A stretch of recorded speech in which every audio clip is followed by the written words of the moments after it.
Okay. Hello. What's up, Brian? You playing CK3 too? Nice. Hell yeah, dude. It's been a long time since I played this game. I've talked about it a lot on stream before, but I think this is one of the best grand strategy games of all time. Crusader Kings is so fun. It's like real time. It's like a real time medieval simulation. So you're dealing with all things political, military. You know, you're trying to spark industry and trade, or raids, and there's all sorts of different ways to play this game. Um, it's really hard to describe, but it's a really fun political military simulation game set in medieval times, across all the way from Iceland all the way down to India, all across like European Asia, or Europe and Asia, Africa, parts of Africa even. It spans the entire like what's that? Like northeastern hemisphere, shit like that. It's really cool. It's really in depth. You can have realistic start dates with realistic and true to history, or as close as true to history as you can get, in terms of start times, and events are happening in those start times, and the people, historical figures that are like prominent leaders of civilizations and stuff, like they're actually in the game, and a lot of things are historically accurate. It's really cool, really in-depth game.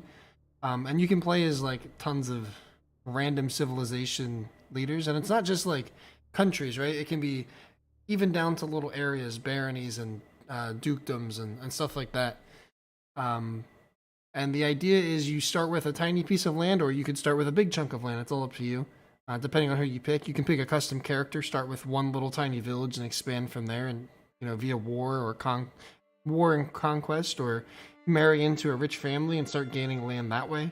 It's really in depth, and gets really, really chaotic once you get away from the start dates. So, I've always loved playing this game. I got into CK2 first, and that was really fun. And then this just opened up a whole new fucking horizon for what Crusader Kings is, and what grand strategy, like medieval sim games are. 3 is awesome. CK3 is very awesome. And I figured, since I've been playing a lot of Manor Lords, and I wanted to revisit Crusader Kings because I'm just kind of in a rut right now in terms of playing games. Nothing has really been appealing. Yeah, I don't know. So, Kings is always a game that I like play for like tons. I get hyper focused on it, and then I stop playing, and then I come back and I fall in love again. So I think maybe that's what we do here today. I don't know. That's true, Ryan, exactly. But it's still really cool how they focus on details. Like, we can start 867, and they have some real, or close to real figures as you can get, all sorts of different start dates, with background information and stuff like that. Come up here and play like the famous Vikings that were, part of that great invasion onto England, and fought who was soon to be King Alfred of England. You can come and play and deal with the whole Carolingian Empire, and after, what was it, I can't think, it's been so long since I played. The Holy Roman Empire fell, and it got split into different into a lot of different separate ruling powers. They're brothers and cousins, I think, of the Carolingian dynasty. That's another big aspect, is you start, how I like to start is I'm a singular person with no prominent background or anything, and I like to work my way up to big fame or whatever.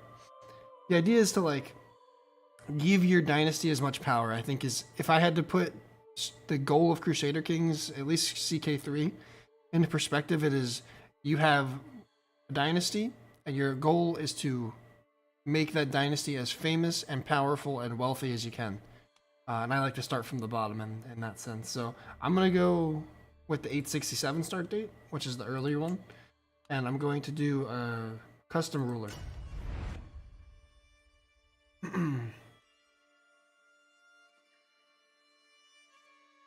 I love all the artwork and the music in this game. It's really cool. There's been a lot of updates since I've played last,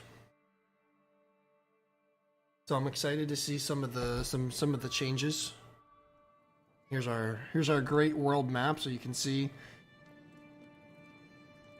At this time in 867, as far as we know, oh look, there's like table changes and stuff. That's new. That's really cool.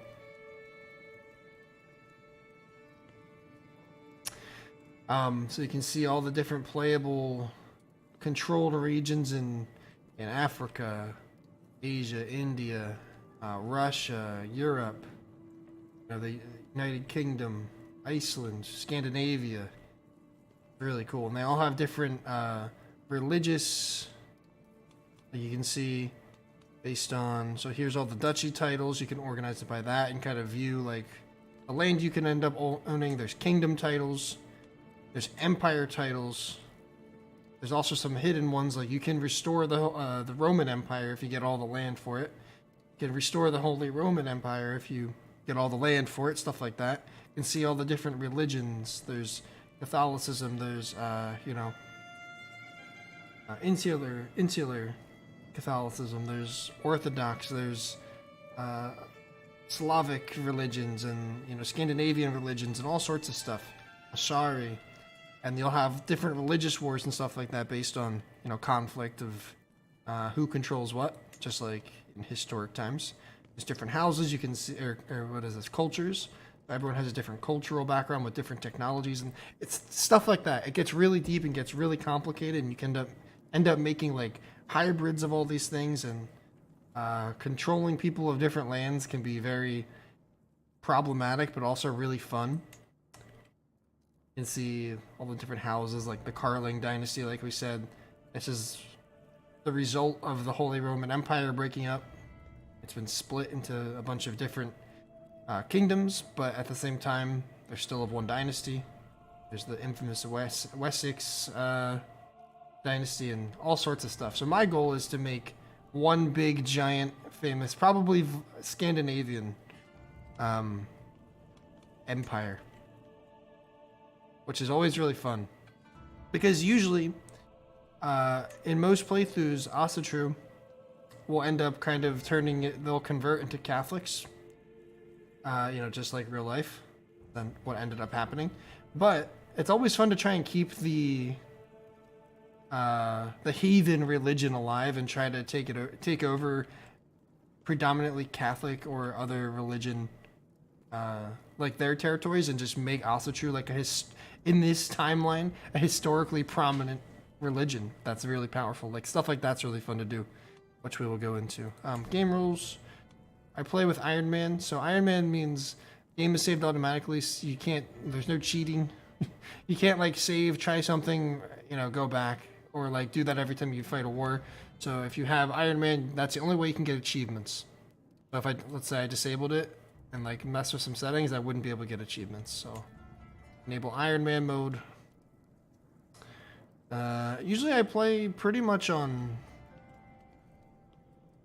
default settings. I feel like the game's pretty fair and balanced and fun that way.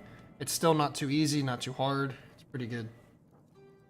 Carling equals Charlemagne, yes.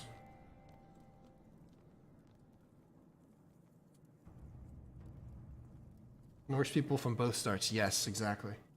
Hi, honey. How are you? I miss you. We'll just stick with default settings for now. Now we have to pick area. I usually like, there's been a lot of times where I start in Gotland. I don't know.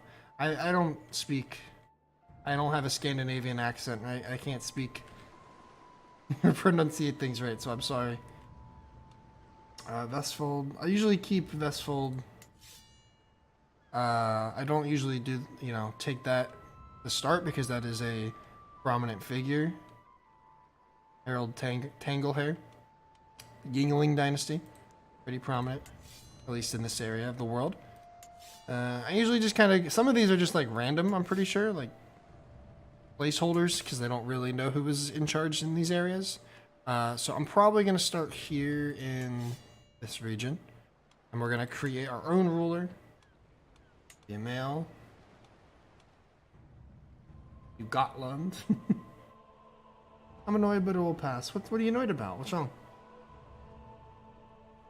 So you can see, I can change my faith if I wanted to. I'm gonna stay with Asatru. Unreformed Norse faith. So eventually, the goal will be to organize it and gain some more, influence, and get some different, religion traits. So you can see, the cool thing about Asatru means I can decide to pick a personal avatar to venerate. So basically, I can pick a god, because in this religion there's many gods, not just a single god, and you can pick to, quote, dedicate yourself to them, and you'll get little bonuses and perks.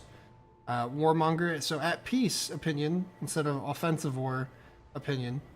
So you get an at peace opinion. So people don't like when you're at peace because we are bloodthirsty and we want war and conquest and power. We always have an invasion casus belli. So casus belli is the big thing in this game. You need to have a reason to go to war. And as a Viking, Norse, Asatru player, or Dynasty, whatever, you get a lot more casus bellis than, normal.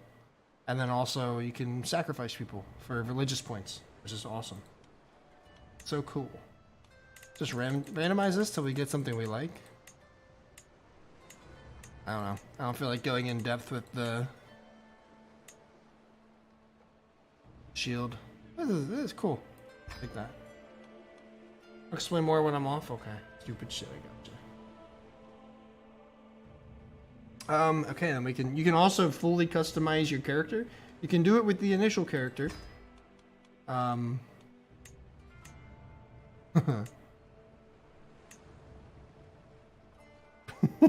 Just looks funny. We're Vikings. We have to have a sick beard. We can always go through all this.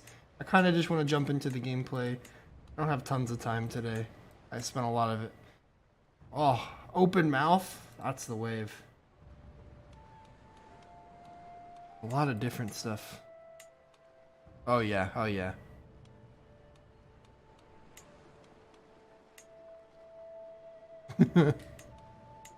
I kind of want to go no hair, braided beard. Fuck yeah. Customize.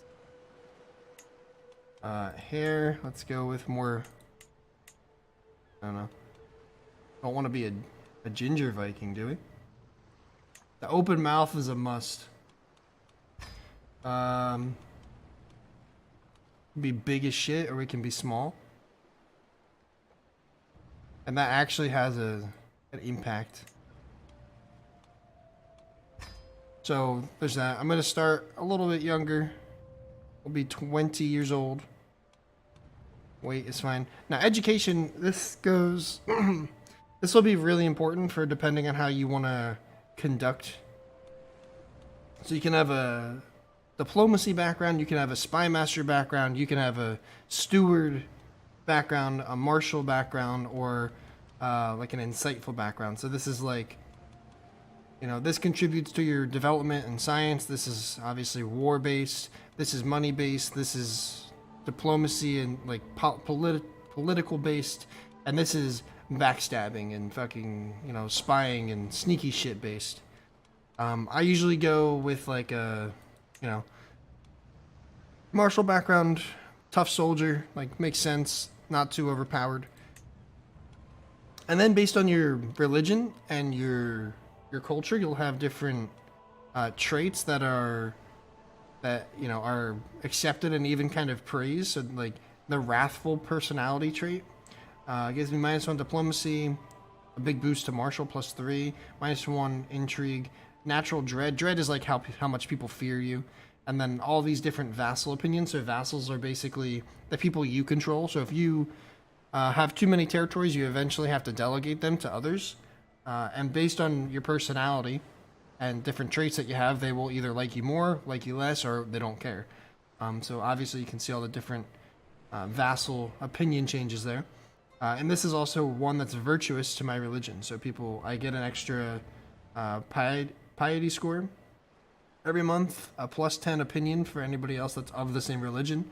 And anybody that's under me that is a zealot Zealot. I never know how to pronounce that. But basically, if they're super religious, they will look up to you and automatically get plus 10 opinion bonus, which is good. But there's all sorts of ones that you can pick. I usually go with Brave. It gives me a +2 martial, +3 prowess. Prowess is like my physical strength, like how good am I in battle, hand-to-hand combat. Virtuous, and it's just really good for starting off in more of a military state. And then also you have like Craven, right? So that means I'm scared of things, and that's sinful to my religion, so that's always fun. So we're gonna be a Brave.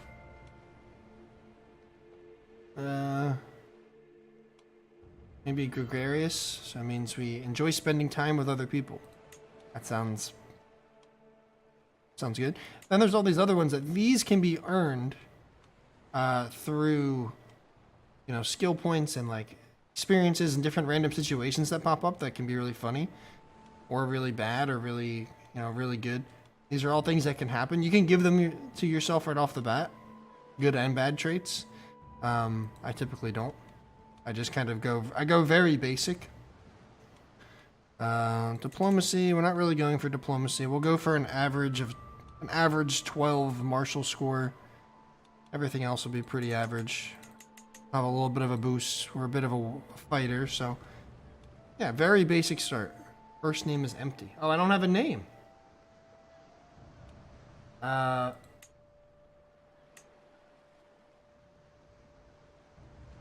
Good Rod. Yeah, we have a Good Rod. Oh, and our dynasty name. This is important. Skal. Skal's good. I like that. Good Rod Skal.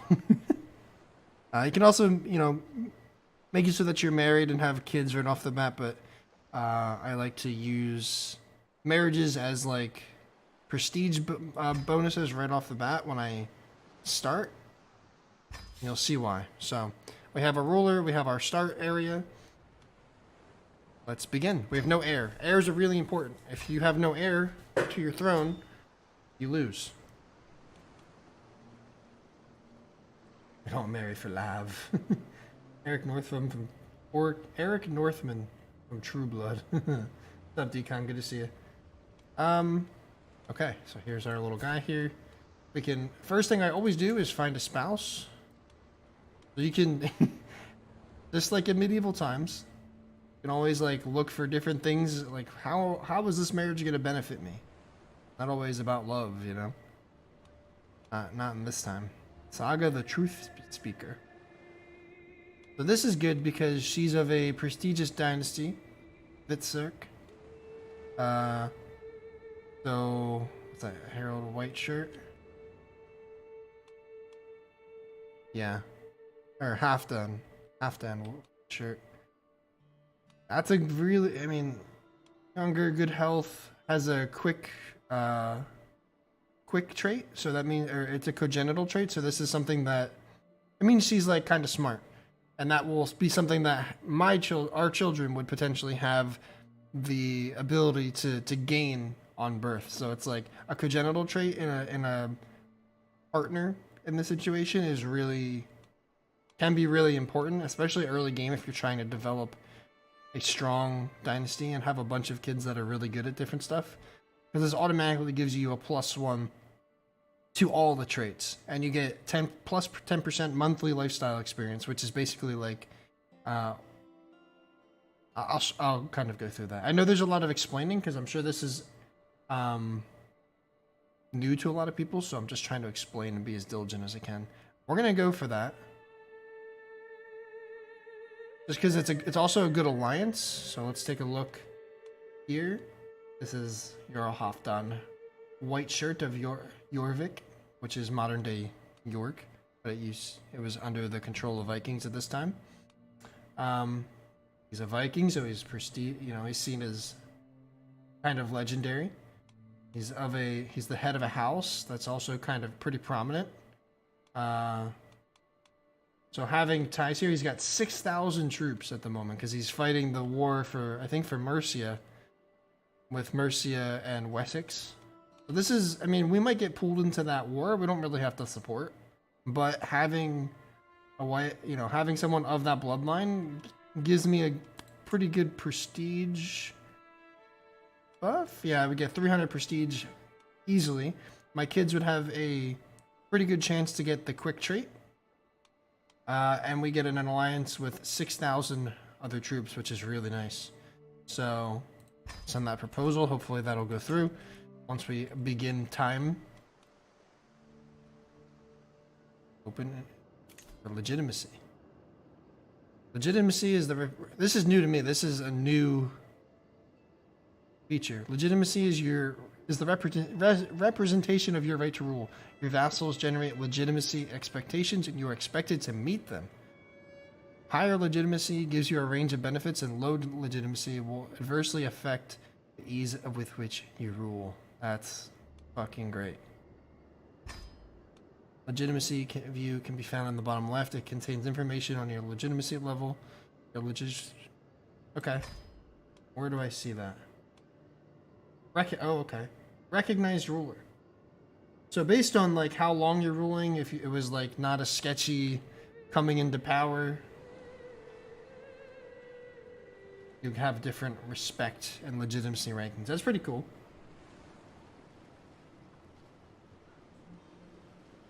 Yep, you can play essentially everywhere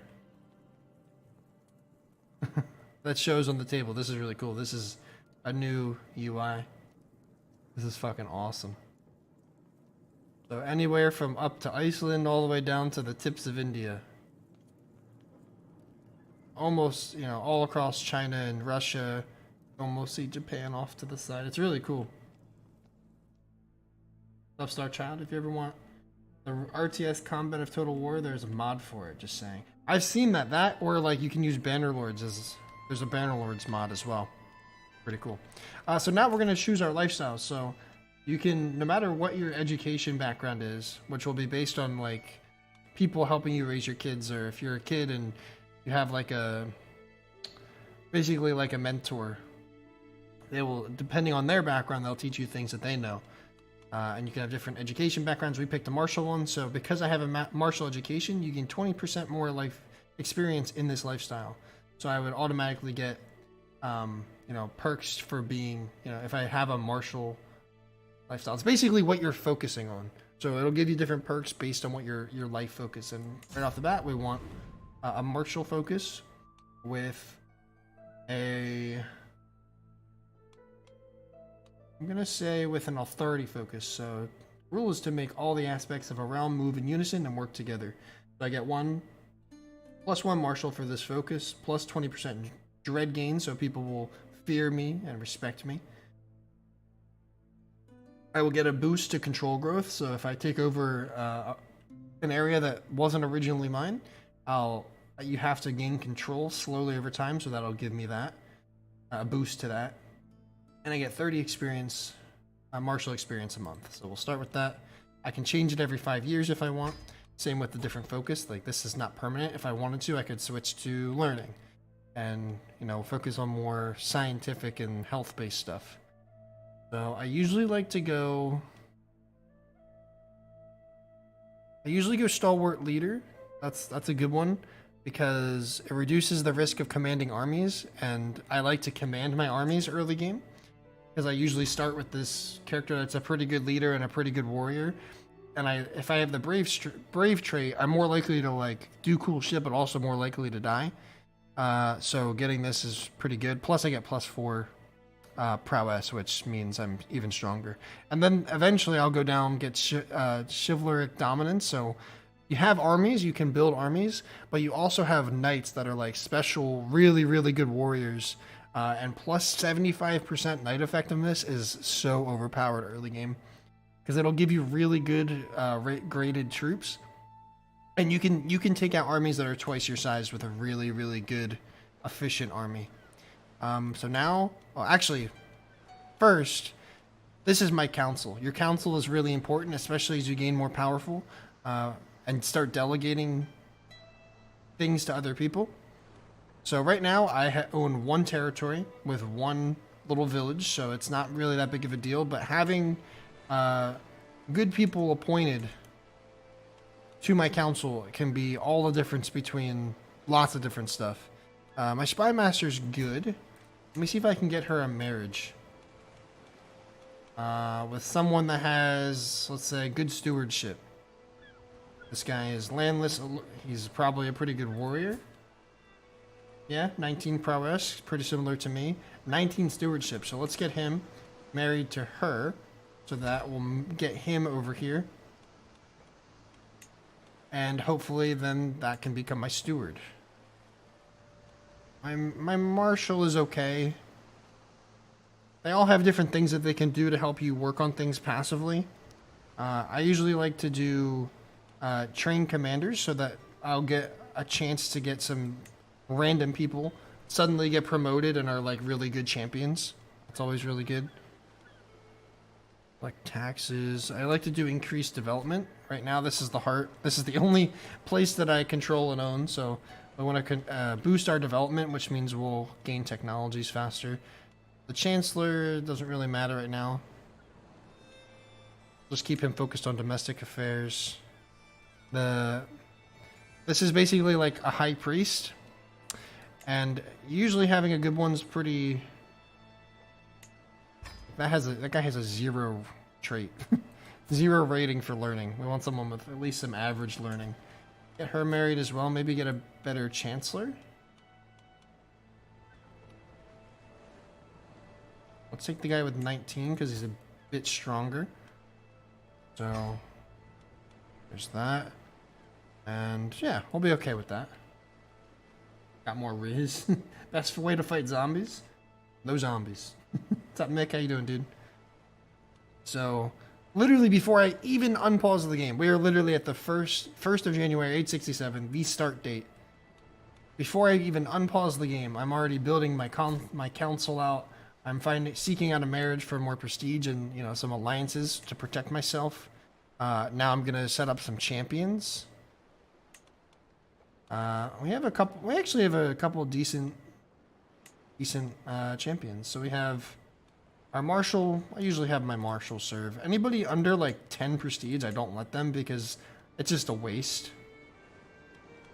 This guy is just a champion. We can get him married and having kids to grow my.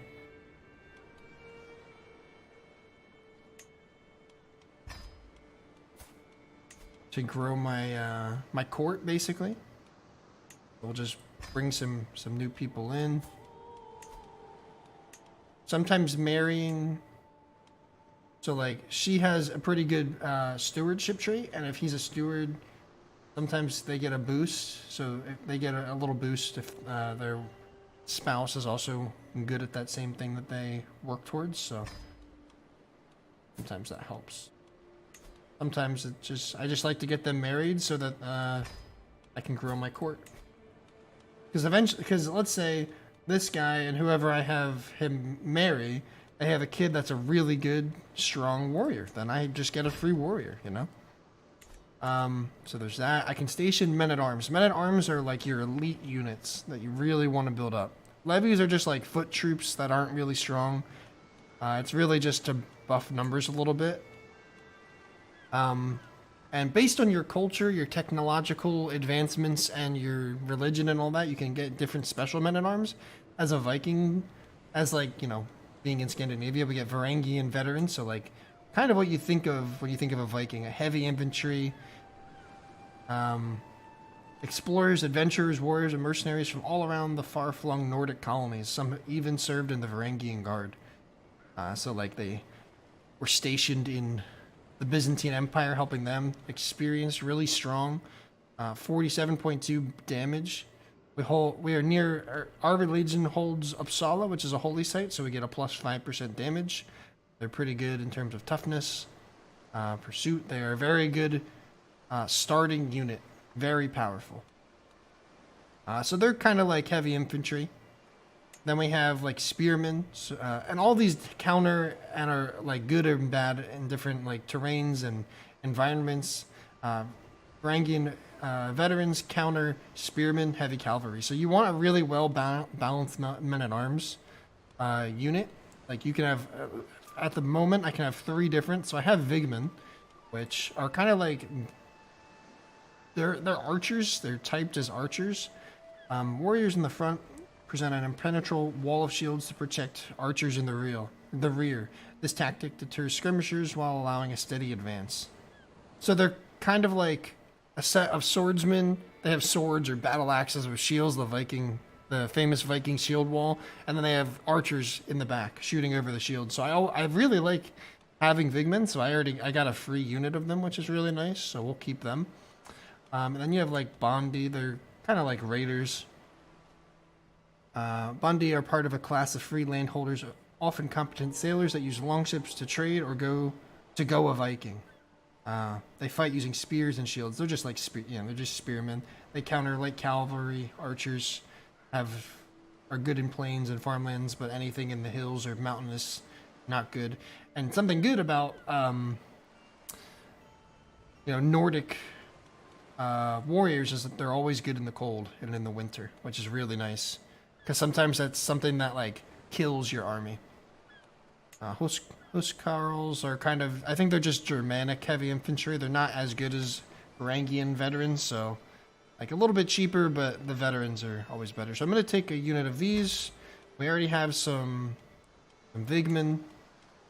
So I'll just get some Bondi too. They're cheap. So we have some spearmen, some archers, and some heavy infantry right off the bat. Over time, they will fill out to 100 troops each. And I can station them. So I'm going to station my Varangian veterans here in the capital, and they get plus 13.5 damage, plus 12 toughness. So that's pretty damn good. They're very powerful early game units, and once they're filled out, I will probably go raiding, which is cool. So because I'm, these are all filling out, and I'm using my prestige to essentially recruit elite warriors. I'm losing prestige every month, which we'll fix, and my income is pretty basic right now. So a lot of this starting stuff is a little RNG. I actually have a small harbor here in my starting spot, which is really nice. So I get plus 5% development, station men and arms toughness plus 10%, which we saw the result of that, and I get plus 0.03 gold per month from taxes here, which is good. I can also build like markets, all these different things in different settlements that will give me boosts to stuff. I will likely go for gathering halls because it will give me plus 0.25 prestige a month, which will help take a chunk out of this, and in the long run having a couple of those is really good early game. What's up, Gibby? My concubines to expand my console. First, yeah. About mech fighters. No. Just Vikings. And Crusaders. What's up, Kata? How you doing, dude?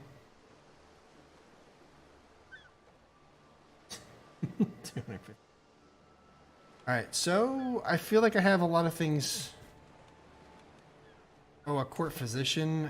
I could help me not get sick, basically.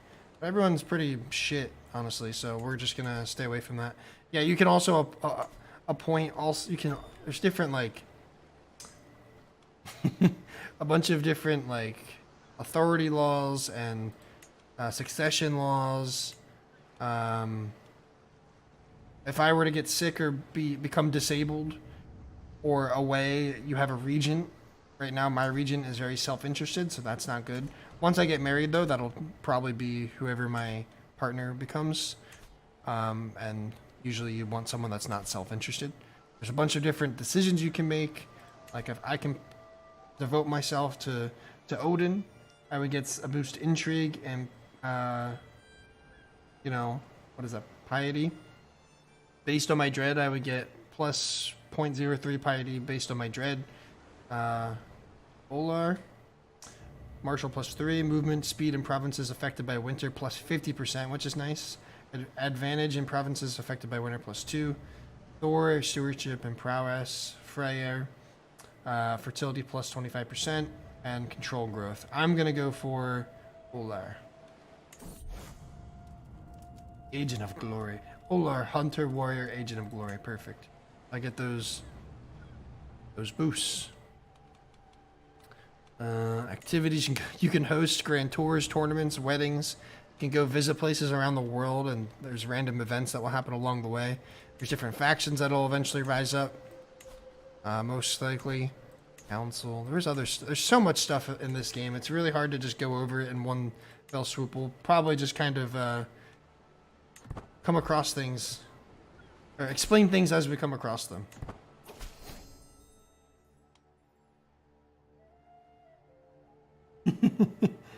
Dude, Graveyard Keeper's so fun and so addicting.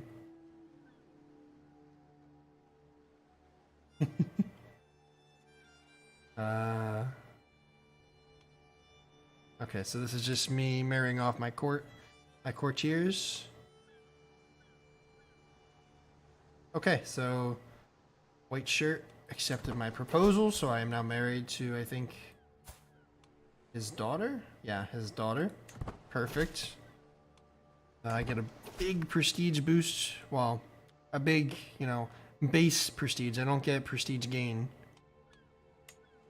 All these people are getting married, so I can adjust my council now. Have a better steward. We have a better chancellor. I have a better marshal. So they will all be more effective at their job. And obviously having a place in my court will make them happy. So right now they all kind of like me. They all have a decent opinion of me. Let's see what my spouse is good at. So she is good. She's pretty, kind of balanced. Decent prowess. She could probably help me a lot with stewardship, which is good.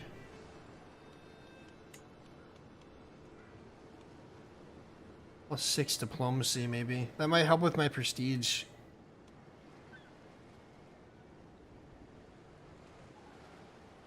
Maybe not. Yeah, we'll have her help us manage the domain, give us a little bit extra gold a month. That's fine. So now basically what I do, as a Viking culture, obviously, the best thing that you can do is raid people for money. So I'm not really too concerned about this. Eventually we will be. But I want to gain a bunch of prestige and gold from raiding, which is always so fun. So once our units are completely filled out, I'll kind of just skip time a bunch until these are all completely ready to go. Oh, we're being raided right now. That's wonderful. Fucker. Fucking the Danes. Damn, see, everybody's raiding. They all raid each other. So now we can raise our own raiders. And see how they're, like, they have these two little dots? That means they're pretty, like, meh in terms of units. They're big in size. They don't have a good balance. We have this little 3 silver, I don't know, rhombuses, which means that we're technically we're a stronger unit, basically. So if I were to take on these guys, I would definitely beat them. I would maybe beat them, depending on some RNG factors. But we're not going to promote infighting here. We're going to go do what any rational Viking would do and go raid the Welsh. I'm leading the army, so set sail. Takes time for all these things to happen. It's going to take some months for us to get there, or some weeks. Fun. Remember, no Viking. Mercy CK3 is so fun, planning out everything and then getting everything thrown out the door. Always so fun. That's the best part. One time I had an entire empire. I did a Varangian adventure and took over all of Italy, had the Empire of Italia as a Viking, even converted all of Italy to Asatru, reformed the religion and everything. And then I had emperor die, and everything got split up, and it was just a fucking mess, dude. And like trying to clean up those messes is what honestly makes the game so fun. Like your first character is usually the one that does the best, and then you have a bunch of heirs down the line that you just have to get through because they suck, or you lose a lot of land and you're stuck fighting rebellions and other wars all the time. It's so fucking fun. I don't know what it is about it, but they're trying to combat. But see, like, pretty even in terms of numbers, 620 to 530. You know, it's not too much, but They're mostly made up of levies and some bowmen, and we have all these other stronger types of soldiers. So right off the bat, we have this huge, relative strength score that gives us a huge advantage in terms of winning. So the more your blue bar fills up, the better you're doing in the fight, which means you're winning. So we won, pretty easy. And with these raids, I have opportunities to obviously get gold, sometimes artifacts that are pretty valuable and have some cool perks. And also you can get captives, and you can sell people back to their families for money. That's just the Viking life, man. Or we get stuff like this: Fire and Blood, the settlement of Welsh village, an important stronghold in Greater Gwent, has fallen to my raiders. We have the run of vast tracts of land and many of the quivering subjects and shining treasures of Lord Mjörig to choose from. The troops stand ready, awaiting my command to give them direction, so we can capture some skilled slaves. And that this isn't what I was just talking about. This is just a random event that kind of happens. So I do a bunch of shit that fucks this particular village over. I get recently sacked. Control level goes down. Development progress decreases by 80. Development level in this lordship will change by -1. And then I, with the slaves that I capture, development progress in my chiefdom will go up by 40. I can get a bunch of bring me bounteous plunder. So I get that recently sacked penalty. The development penalty, and I get 30 loot, which is 30 gold, automatically, and I gain 75 prestige. So that's easy. Rated 1 settlement. We're full, 53 gold, and we will also get the equivalent in prestige upon returning home. So sail to the Welshmen, steal their people, or steal their loot, and we run. True Viking way. It take you a lot. She's been dead 10 years. And my wife's pregnant. Perfect. There's our heir, hopefully. Hopefully no complications. I like gaslighting their sons into thinking they're Norse and watch them destroy their own kingdoms from the inside. Damn. Sometimes later down the line, that development progress early game is really nice. But you can also just gain a lot of development progress by marrying into like conquering places and creating hybrid cultures, which is usually how I go. We deliver the loot, and because I am a greedy little Viking, I go right back. This guy's weak as fuck. You can't take this smoke. I'm just attacking Cod's homeland. Game fucking no. Oh, in game, Gibby, come on. It gets very deep. Nice. We get to this guy, a hunchbacked warrior. Very well. We need champions, man. I can't be picky about my champions. Yep. All of you are forced. Nice. Okay, so we have a full 6 out of 6, and that will grow over time as I get more prestige. And like right now, I'm established. Eventually, if I get distinguished, like more opportunities come to the more powerful. Oh, my game is like 856 or something. Nice. I've had games that go very long. Oh, I can't raid this for some reason. I mean, this is being conquered, so I'm just gonna raid these other villages because their troops ain't gonna do shit because they can't even fight them, let alone me. New Viking death metal band. Oh, our little son.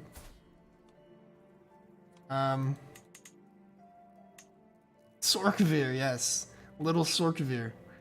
Perfect. And right away I can educate him. I'm gonna educate him myself. I want him to study war as a young 1-month-old baby. And I will be his mentor. I will take him raiding bird Welsh villages together. A true father and son duo. We lose a little bit of troops due to attrition from the travels, but can't raid this place either. Now let's go raise this church then. Baby Sorkavir. What's up, Mark? How you doing, dude? Nobody could fuck with this elite. I don't know why the AI does this sometimes. They'll like lose, retreat back to their base civilization, and come back for more after they just got their ass kicked. So one of our knights became a blade master. Wait, Snorri's the hunchback. The hunchback blade master champion. What a legend. Alright, the Welsh are easy to pick on because they're early game. They're like usually pretty small territories with easy loot. But we're gonna leave because there's not many other places we can mess around with right now. Alright, so we bring back some more gold and prestige. We'll disband so that the men at arms gotta restore themselves, and we can give ourselves gathering halls, I think. Allows me to host feasts in this holding for, a 30% discount, plus 100 levies, control growth, and a prestige buff per month. So we'll take that. You can't have the center of the capital of your region not have a longhouse as a Viking. What kind of Viking would I be anyway if I didn't do that? I wonder if he's single. Blade Master Champ, the Hunchback Warrior. That's right. These are the funny things that happen in this game. I think there's a lot more goofy shit that happens in CK2. Look, and now I get chivalric. I can't say that word. Dominance. So my knights are 75 plus 75 more effective, which is crazy. That makes them super overpowered. So look, good old Snorri is gonna be a fucking animal. But there's so much goofy stuff that can happen. Especially in CK2, but it does happen here as well. Cool. Harold Tanglehair is getting... Honestly, he never usually goes for Sweden. Always wants this. He always tries to fight me here, or like get some of the Danish territories. I don't think I've ever seen him go straight for Sweden. My spy masters come to me with grave news. While we do not know yet, someone is plotting to kill Ali. Deal with it. That's your job. I could probably take this guy. I need to start expanding because, honestly, especially Norway, like, usually Sweden forms first because Bjorn Ironside is, like, he controls so much land and he only needs a couple, and he's already fighting here. And once he gets that area, I don't know what he's fighting for. He's going for just a chiefdom, so one of these. Honestly, he doesn't need too many more territories to form Sweden, and then he's a kingdom against all these other little areas. And that becomes a problem for me in my expansion conquest campaign, whatever you want to call it. And then eventually all of these guys end up like grouping up, so they're a little harder to fight. So I want to try to take as much, I want to land grab as much as I can right now. So I'm going to go for this guy, easy target. We'll just take one county. Raise the troops. I don't know why the volume is so low. I feel like it's super low. Like, why is my master volumes? That's better. Raise the troops. They're immediately fleeing. Oh, we can catch them. Easy. So they have 200 more troops than me. But because mine are so much more elite, and we have things that counter what they have, we're more likely to just dominate them. Easy money. Livonia? Yeah. It's very historically and geographically accurate. Always look at the war score. Oh, I know, trust me. I'm very familiar with winning wars. So I'm winning I captured one of his heirs, and I have more battles won. So there we go. Already, all you need is 100% war score, and I could probably just sit this one out and eventually gain this over time. But I'm just gonna siege the area of interest, and with that, I should easily win this. They probably, they might retaliate. Some cows moving. Too easy.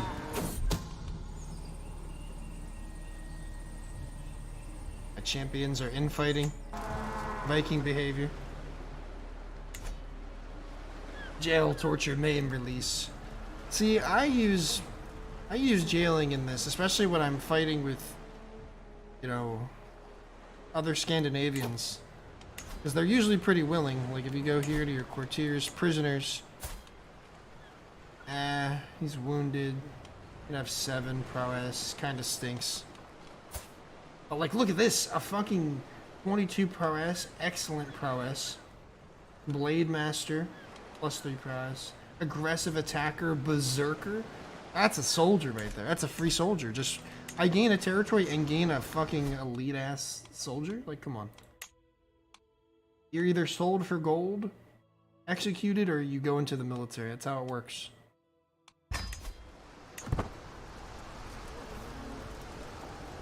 Jail equals money. That too. Like I said. We're just sieging this town. We're almost done.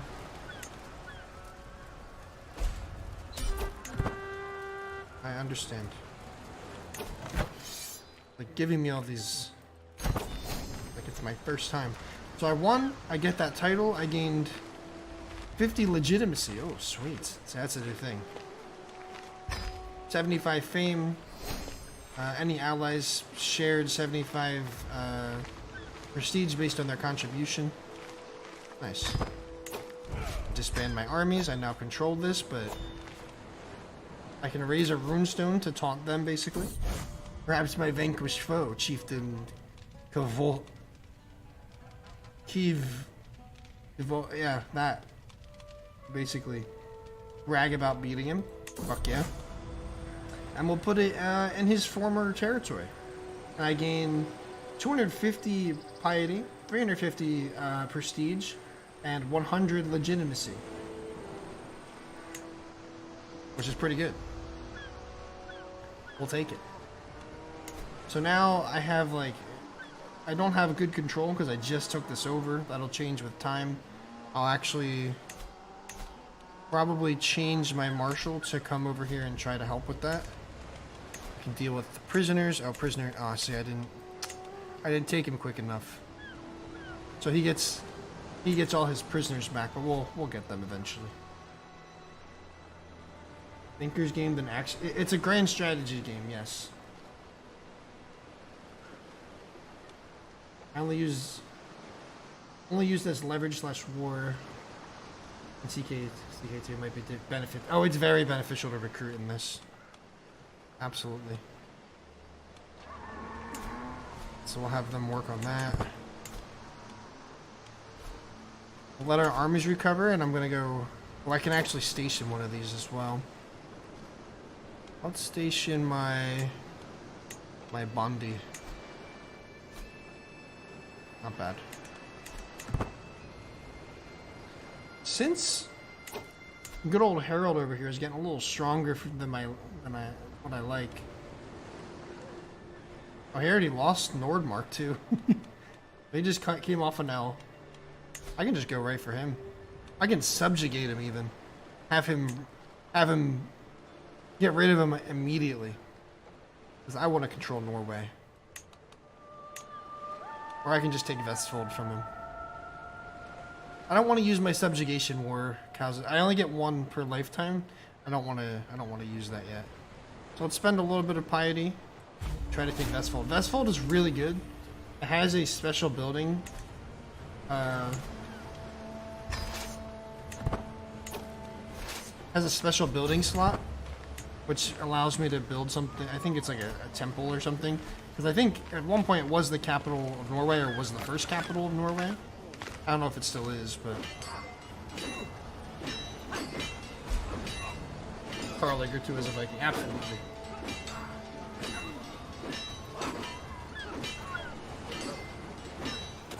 It's male Sims.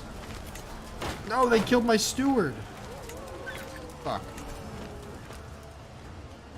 Einstein! Oh, and my chiefess is pregnant again. Perfect. More little Viking babies.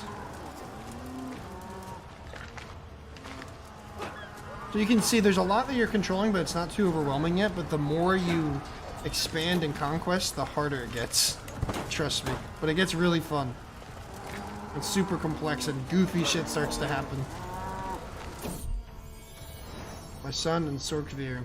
Son and heir Sorkvir is an unusually calm child. When the others play their wild game, Sorkvir often withdraws to some silent corner. Does not speak a lot, but I can tell he's always thinking about something. Got a little thinker on our hands. Okay. Probably gonna have a shy trait though. Another son. Bag the son. Bag the Viking. Sure, I'm butchering that. Let's also have them be of a martial focus. My marshal can train this little son.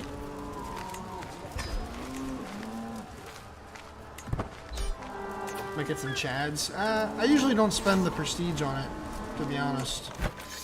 I usually just wait to take other people's people. Now we have Tunsberg. Perfect. And plus, I don't need anybody as long as I have... Where is he? No, did he die? Where's my hunchback? Is my hunchback... Is he dead? No, when did he die? I think he's dead. That's crazy. My hunchback's dead. Can I build? Oh yeah, the Edelstav Church. Plus 1 full unit of gold, plus 10% levy size, plus 10% holding taxes, popular opinion holder, plus 20% night effect. That's crazy. 2-second silence for the hunchback warrior. My chancellor has consumption. Simple palisade. Oh.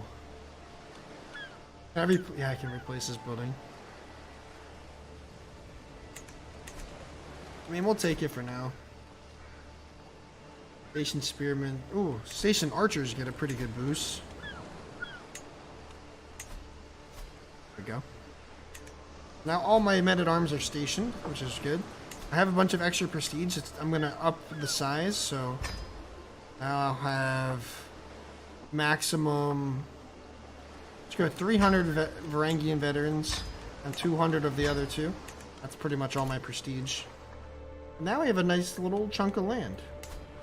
And I think at this point, I still have a truce. How long do I have a truce for?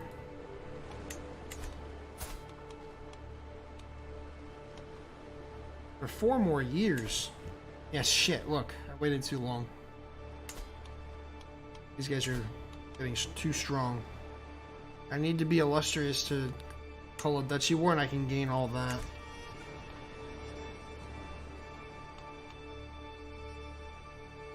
So my goal with this run is purely probably to... Here on the... I don't know, I want to take over some European kingdom or empire. Maybe France. I always go for Germania, but France might be fun. I want to turn them into fucking Vikings. Be awesome. Force the French to be strong. Which, honestly, at this point in time, they're very strong.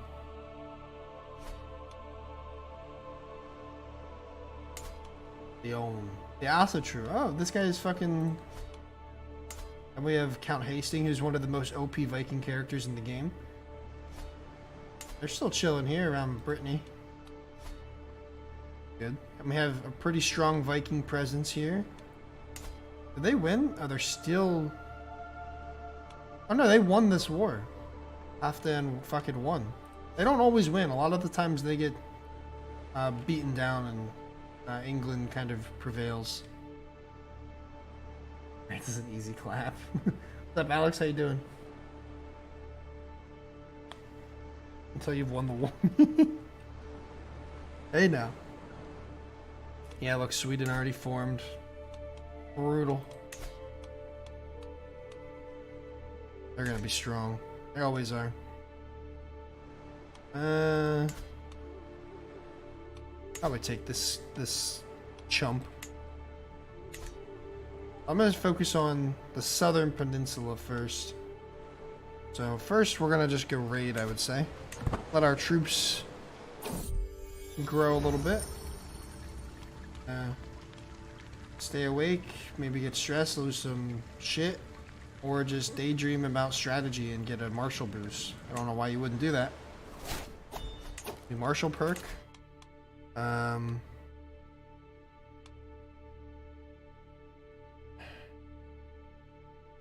honestly don't love the rest of this gallantry. I might just go Bellum Justum so I can declare wars for 50% less cost. Easy. Quite literal easy money. Okay, my counselor died of consumption. That's great. I'm so glad that I brought him in to serve as a counselor for 1 year to die. Illness. Alright, the old guy can take... The original guy can take his fucking spot, whatever. Alright, I might need to invite champions. I'm running low on knights. As I lean over the map in the council chamber, a sudden creak turns my head towards the door. My son, Sorkvir, appears in the hallway, running like the wind towards me, shrieking, "Hugs!" He leans in close and encloses my hips in a firm hug. So detailed. I look at him, a hidden tear in my eye, while my hand is stroking his hair in an effort to reciprocate the gesture. My son loves me. You're a good son. Don't cry. Do not cry. What the fuck? A grand tournament? Oh, I'm not spending. That's my money. Not yet. Just AI developing shit. Oh god. Some wee sex. Fuck's sake, Alex. Alright, our armies are strong again. I still have truce with this goofball for 2 more years. I can go raid, come back, regroup, and take over what's left of there. And hopefully at that point be strong, illustrious with my level of fame.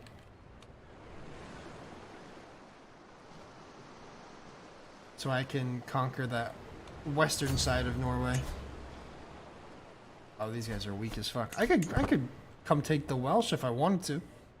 Honestly, controlling England with my aspirations is so nice because it's really easy to defend it from crusades. It's at least easier than, like, mainland Europe. Defending crusades is a very small religion in comparison, you know, obviously to Catholicism is crazy. It gets nuts. This is the Viking.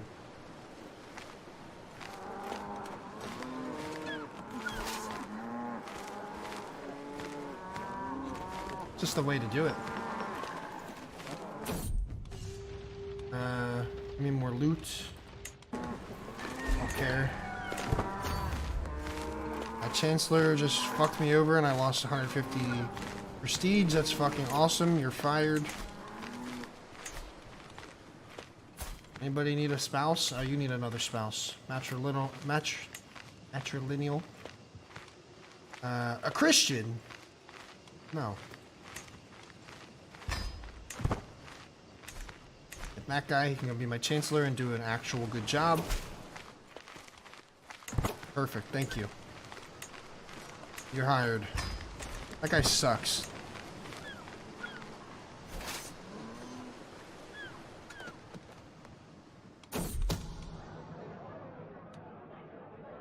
This guy could be a good warrior.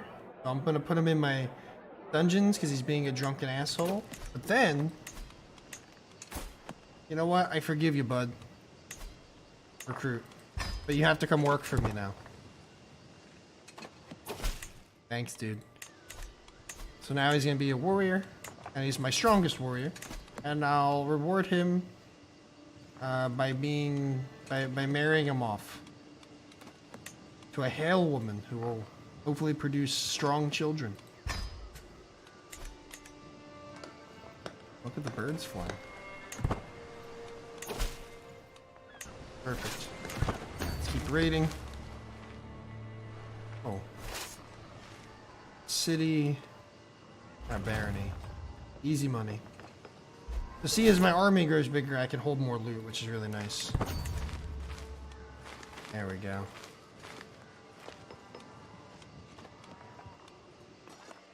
See, now my council and my couriers are doing useful shit.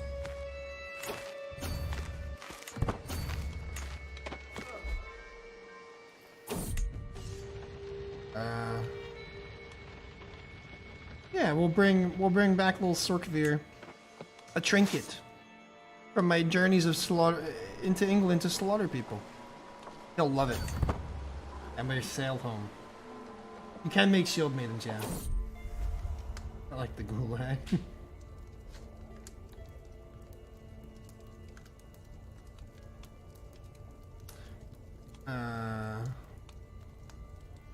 Oh, I could. There's just some lady who wants some of this Viking riz. Ever. How sweet, but no. We need to be faithful. My wife is producing me many formidable heirs. Have we blood eagled? Not enough yet.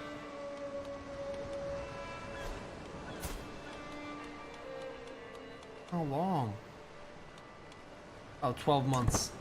You know what they call it? Absolutely. Naval speed plus 25%, which we already have, like, really good naval speed as Vikings, because we have longboats, which are faster than other people's boats. Siege weapon effectiveness plus 40, which won't have siege weapons yet, but it's nice. Strategist is a good one to have.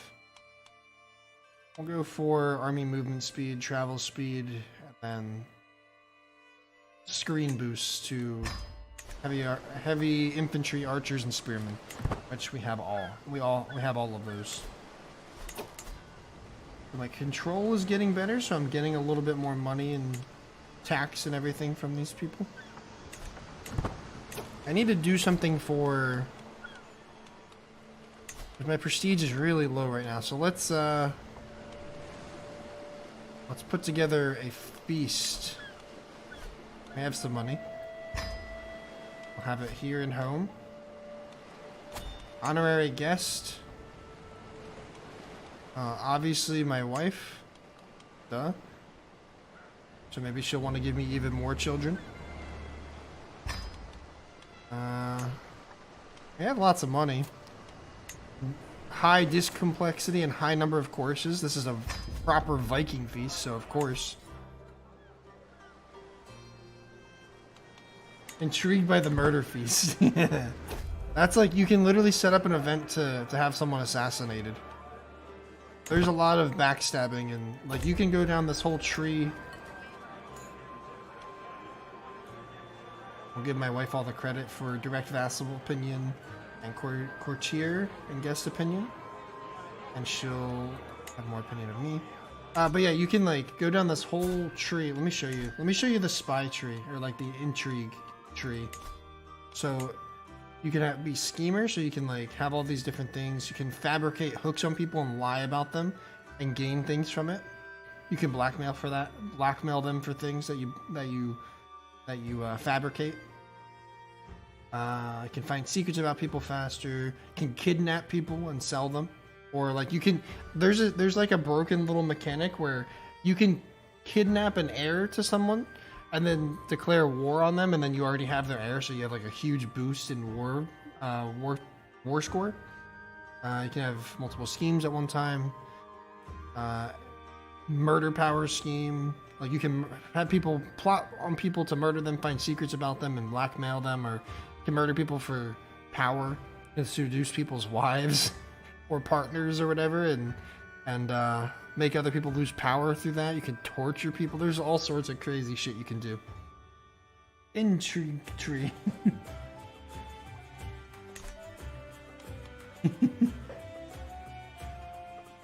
There is a whole Game of Thrones mod, yes. Yes, you can, But you can do that without the Game of Thrones mod as well. This is where I want to be. Feasts are a good way if your character gets really stressed, which stress is a very real part of this game. Stress gain minus 20%. Health, nice. Stress can really have a big impact on your character's well-being, and sometimes they'll take their own life if they're too stressed. So like feasts are a really good way to. Oh fuck. I made a joke that this guy thought was too perverse. Come on, man.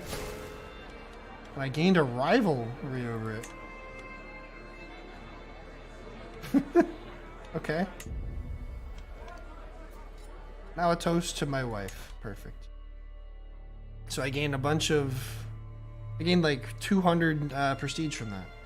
And a bunch of stress loss. But stress is really... like... it's hard to explain. But it can have a big impact on things that your character does, and can really be detrimental to runs, so it's nice to have ways to avoid or get rid of some stress. Look at that. And you get... so now I'm a rightful ruler, so... short reign duration minus 50%, popular opinion plus 10%, slightly reduced claimant factions, reduced claim costs, belly costs, slightly increased alliance acceptance, increased marriage acceptance. Damn.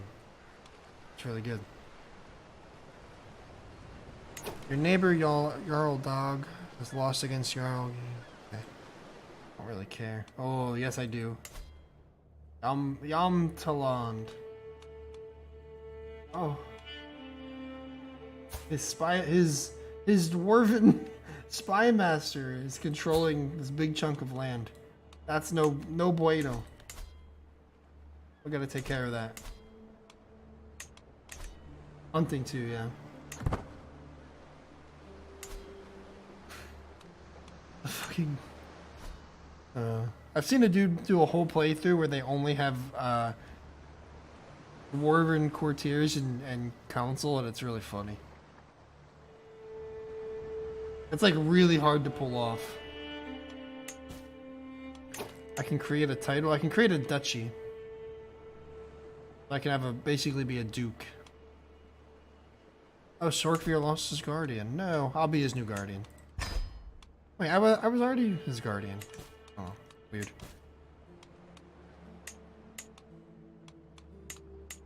Declare wars. There's a couple people I could declare war on and be pretty successful. But I need to be illustrious. Maybe we'll do a hunt as well. Falconry. We'll do a hunt up here. Caravan Master. Guy will do.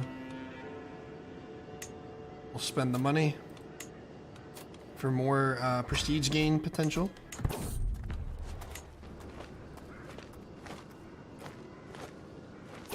Jesus, Gibby. Giants are OP for warriors. I want to hunt something with whim. Yeah, let's go for it.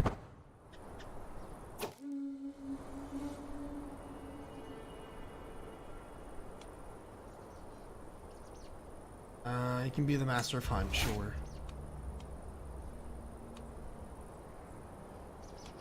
I can give this guy no, I want a hunting falcon. What? Hell no, that's mine. What do you think this is? Hang the poachers? Of course. Yeah, hang the poachers. Stop poaching my areas. Don't you know who I am?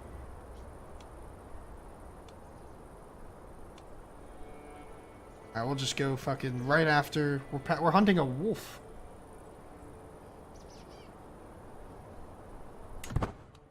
Hell yeah. Should invite him to a murder feast. Murder Berthilder.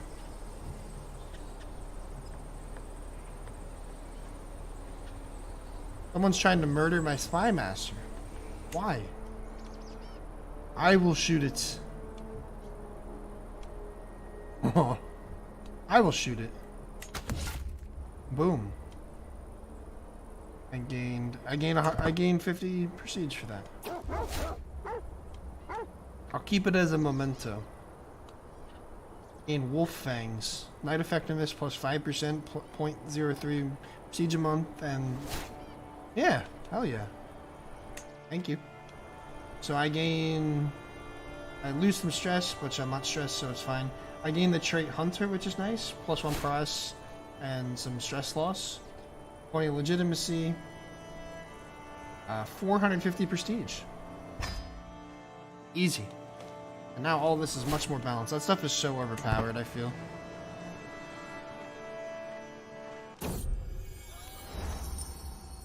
Thank Odin I could go inside again. Alright, are we ready for war? Who's this? My marshal. Come on, guys. Throw him in jail. Let him learn his lesson. Anyone else that can be my marshal? Sure, you. Go for it. Alright, we can fight this guy. He's a bit of a goofball. This will put me at my domain limit once I capture this. So I have a domain limit based on my stats and my personality traits and all that. I can only hold so much land and be effective with it. He's finished gaining control there. We'll put you over here. Really, bro? Station besiegers. Go fight these fucking raiders. My wife's pregnant again.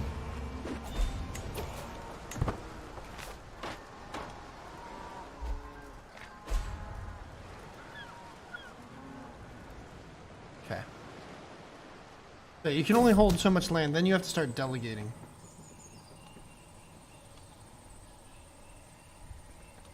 For fuck's sake, who keeps trying to murder other people? Another son. Of course Ragnar, duh. A great name.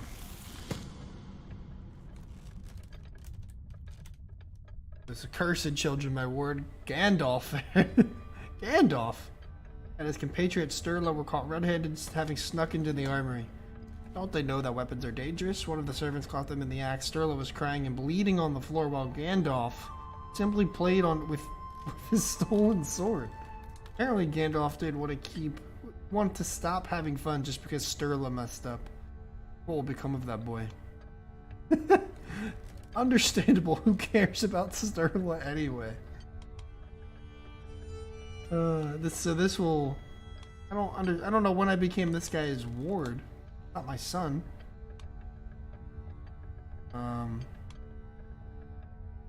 Can impact his whatever.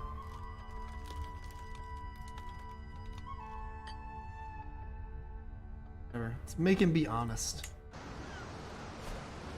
I don't want him to be arbitrary because that could become a problem. All right, here's a CK3 pro tip. I've controlled this territory. It's his only territory, so they can't really fight back anymore. It'll give me 100% war score, but I also captured him, the leader. So I don't need him to win the war. So I can ransom him to himself. So I get a free 50 gold and I still win the war anyway. I always sell prisoners of war that are valuable before I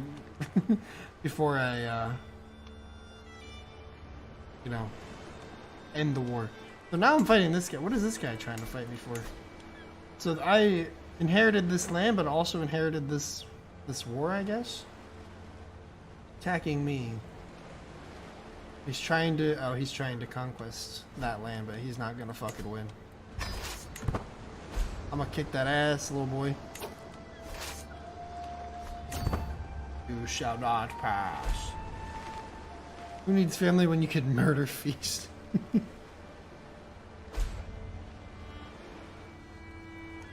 Oh, the little shit. He went right for my fucking capital.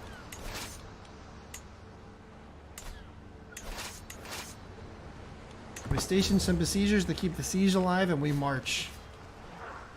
Easy. You stink. I seized the Spear of Destiny. An illustrious pedestal item. So eventually when you become a king, you can have like a throne room and you can decorate it with artifacts. That's pretty sick. And that's one of them, obviously. The Spear of Destiny. We're destined to thrive.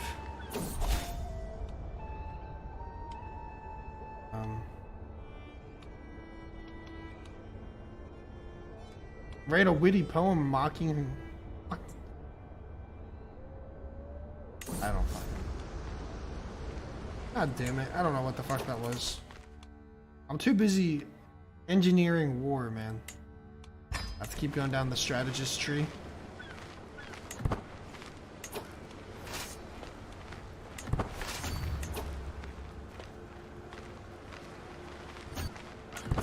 Catch up with them. Hello, good sir. Always there for me, and I hope that you are great. I am grateful. Hope you know that I'm grateful. Wow. This is what it means to be your guardian. He likes me more. Yes. I don't know why I'm his guardian, but we'll take it. Alright, I won. You stink. Disband. But now I have a truce with him, and I can't fucking... Oh, I can still do it.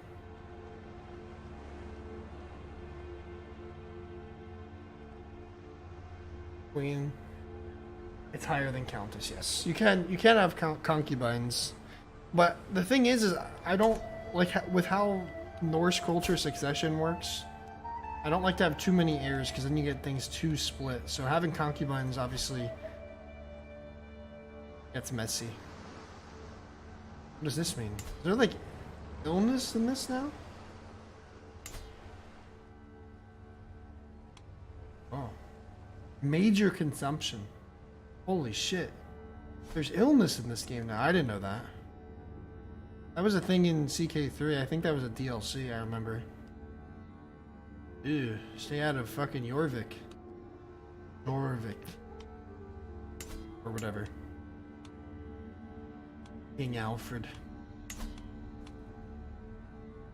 A Varangian adventure against Wessex? Nah. I like my little Norwegian foothold. Eventually, though, we're gonna go for France. I'll probably try to do an invade kingdom against France. I gotta start marrying my sons off eventually. Let me see if I can get any good alliances, actually. Nah, nothing good. Marry my 9-year-old off to this 35-year-old where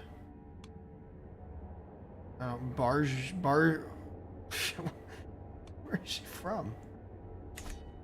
Some Slav, I don't know. Going for the Normans? I guess we could be Normans. I don't know if I want to become Norman, actually. I want to control France and like this whole western side of Europe. And just slowly turn everybody into Odin believers. No comment at all. Just get neutered and then boom. For fuck's sake.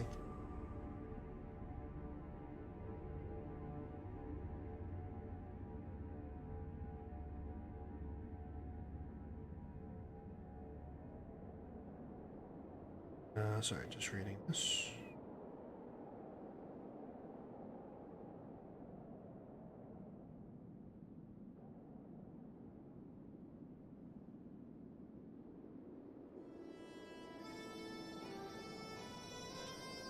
No comment at all.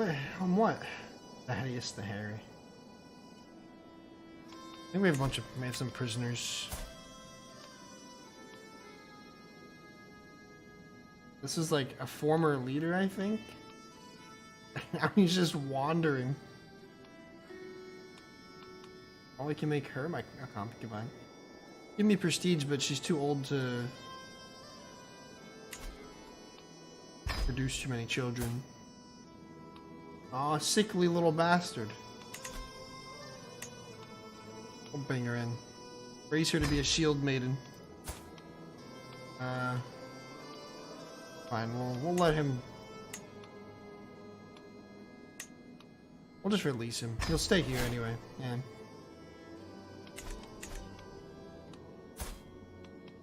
See if I can marry off any of the younger sons. Ooh, a beautiful trait? Or pretty trait. That's good to have. That'll give you some fertility and attraction, opinion, and diplomacy. Plus 2,000 soldiers. The only thing about marrying off for a bunch of alliances is they'll call you to war all the time, and that can get kind of annoying.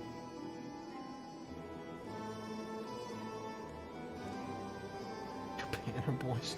Keep them, sons. Marry in. No! No inbreeding.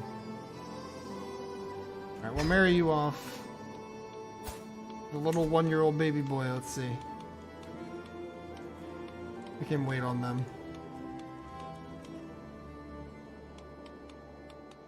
And I can also sort, see if I can get some. So, alliance power plus traits inheritable.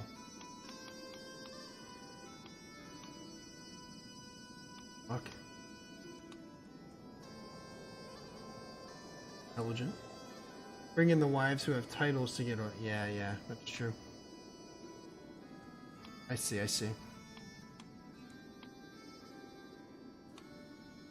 Yeah. I do want some alliance power though, because Sweden is becoming a problem. I kind of want to get out of Scandinavia before they become too much of a problem. But we still need to go. We need exalted among men for invasion Casus Belli, I believe. Yeah, so we need to work a little bit more. So maybe I use my subjugation Casus Belli. Gain all this land, start relegating it out, and kind of keep my foothold down here, and then we'll invade France once we get enough prestige. But winning wars will give me more prestige. And I will kick this Gidya's ass.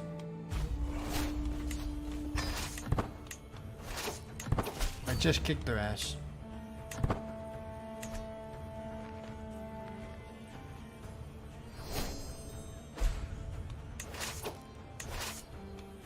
Same strat. Let's bring them, keep them sieging and bring them over here. Yeah, we want our heir to be our friend. I would run too, little bitch. Easy money. Subjugated. So they now report to me. So now I have a vassal. Or vassals. Let's see.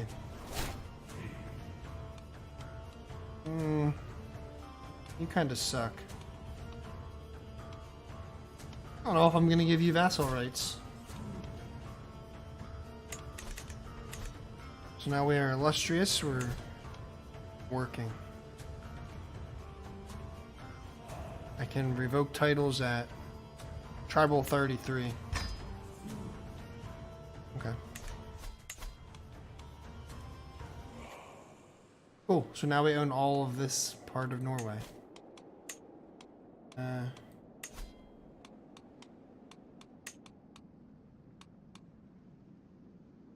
create a... Let's become a duke. Let's make this a little easier for myself. Now I'm a jarl. Jarl. This little child chiefess. 2 little children chiefess. Chieftesses.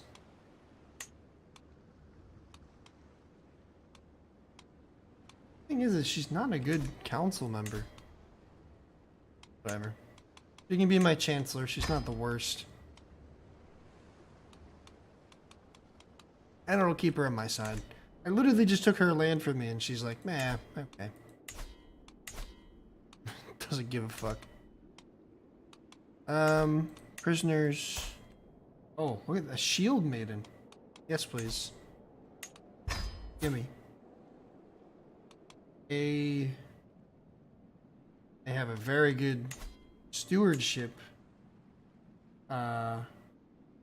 education. We can keep them for that. And a decent old man that we could just throw into the army. Alright. Allow, force. Please, where's the shield maiden? I want to make... I think I have to turn her into a shield maiden for me as well.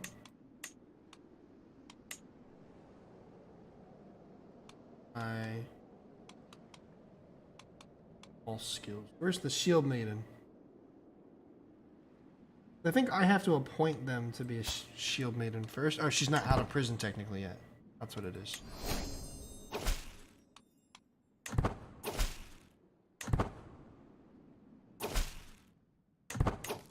So can I...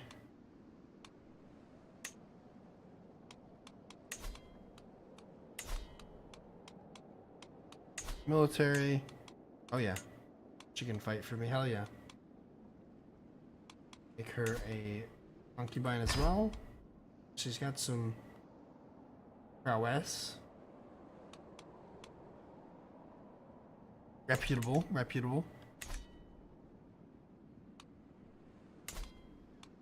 Offer vassalage? No. And also just keep conquering areas. Switch my rally point to up here. Let's try and land grab as much as we can and just stack up all this prestige.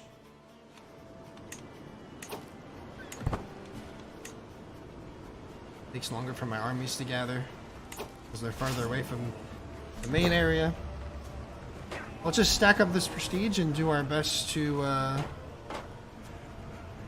gain that Kingdom Invasion title, Casus Belli. Oh, Gandalf is my friend too. Honestly, in the long run... My marshal died, fuck.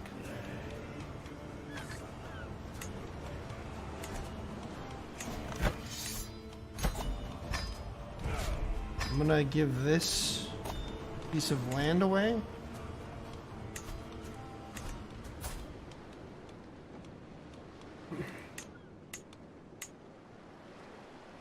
Make the 9-year-old the marshal? I can't. Who can I give this to? Maybe the old man? I'll give it to the old man and he can be my spy master because he's pretty damn good. Diligent, zealous, brave. He's probably not likely to rebel or go behind my back. He likes me. He likes me even more.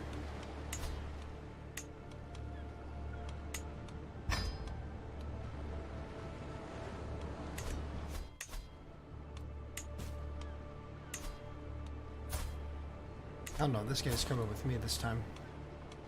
You will be a part of my army now.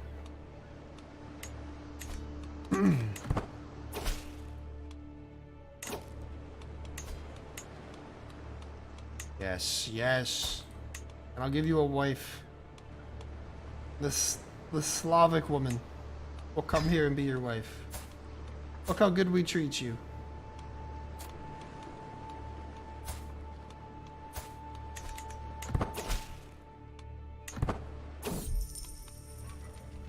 There's a thrall that has escaped. I'll go get him myself. I have a 64% chance of prestige and money gain. We got him. Oh yeah. It's like a dice roll. Dude's helmet had a beard hole. Hell yeah.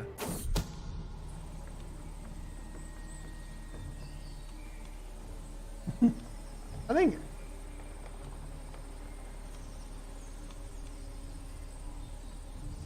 I don't know. I don't know why everyone tries to kill each other. Maybe we go on more raids. Use this little strategic point down here.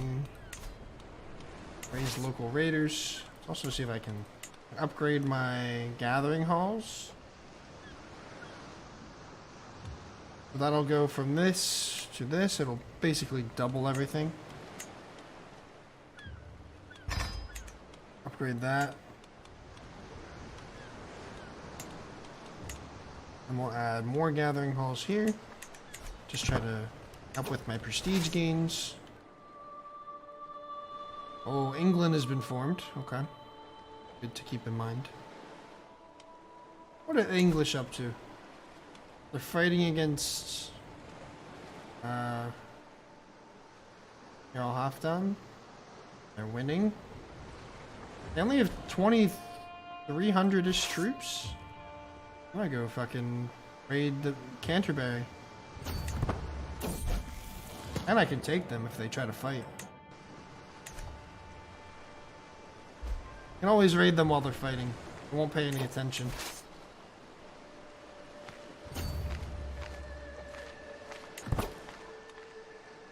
Oh, he's calling me to war. I will accept. You get a big... There's a big penalty for not accepting. Oh, and he lost. How did he lose? Shit, I need to get out of here. To see... He called me to help and then immediately lost. How was I supposed to mobilize and get there? Go to the Welsh.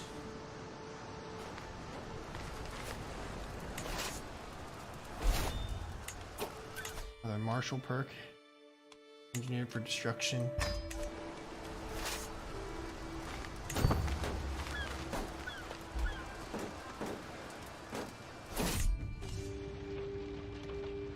Another toy for Sorkvir. I spoil my oldest.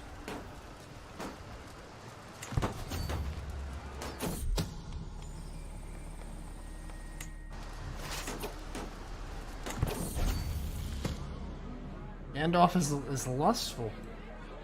My friend Gandalf seemed to enjoy our latest feast immensely. Afterwards, you couldn't stop talking about the feelings that locking eyes with one of the younger servants had cost him. What a little rascal.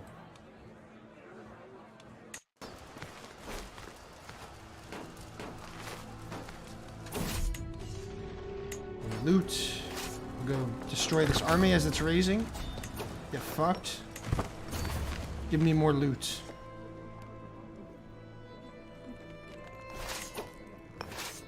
Where else can I get shit from? Everything's like fucking whittled down. Maybe we just go home with what we got. Sometimes I get too greedy and I stay out raiding way too long. And I get jumped by some massive army out of nowhere. The more raiding I do, the more fame I get as well. Raise a runestone. My ascension to the throne. Investfold.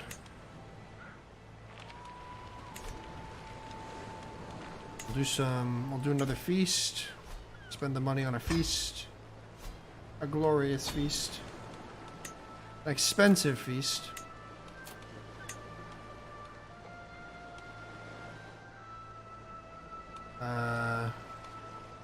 To my new chieftain, who I don't want to hate me. He's also my spy master, so I need to make him happy, or else he'll just easily kill me behind my back.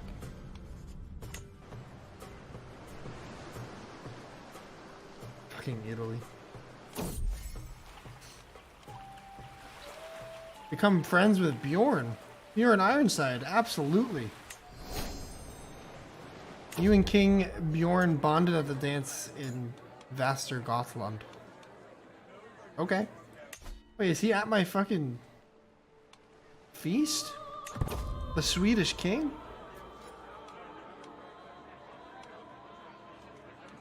What's going on? Did everything I could ensuring that Chiefess Gidya and Euphrosynia would be as far from each other as possible. It was not enough. And now they've come to blows in the middle of my feast. One of my guards is close to the brawl and looks at me for the order to intervene. They just start fighting. Just tumbling. After eating next to each other for a while, I must have said something particularly intelligent because Chieftain Hayden complimented me on how clever I was. I respond, I smile intelligently back at my fellow scholar. Before I get occupied with the grease running down my chin. I do say some clever things at times. Lose some stress. Also get some prestige.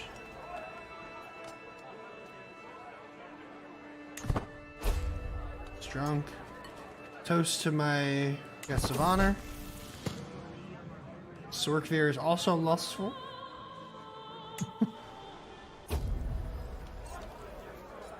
Nice. Alright, and then we'll immediately go on a hunt. Just trying to really let's do falconry. We have a new falcon or whatever.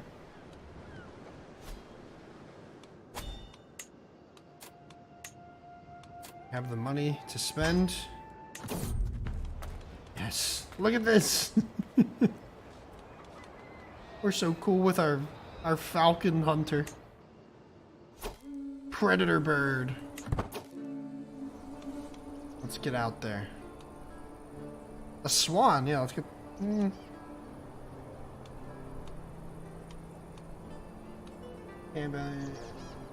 find a bevy of pheasants and our hawks will have great sport. Yeah, let's do that.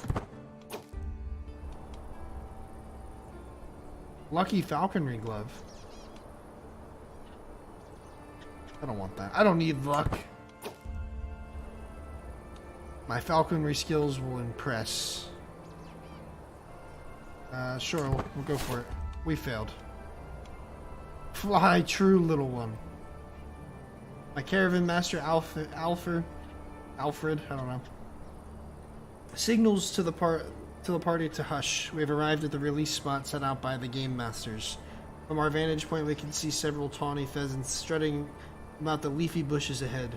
The beaters will soon be in position, ready to spook the game to flight. The party halts as we prepare to remove our hoods and set them one by one to their sport.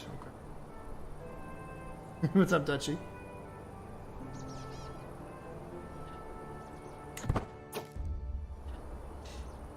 I pause to quaff from my water skin, savoring some cool relief from the sweat and havoc of the chase. As I secure it at my side, I hear a low whistling noise.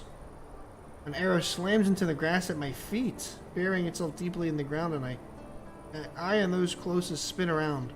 There's no other. Someone tried to kill me.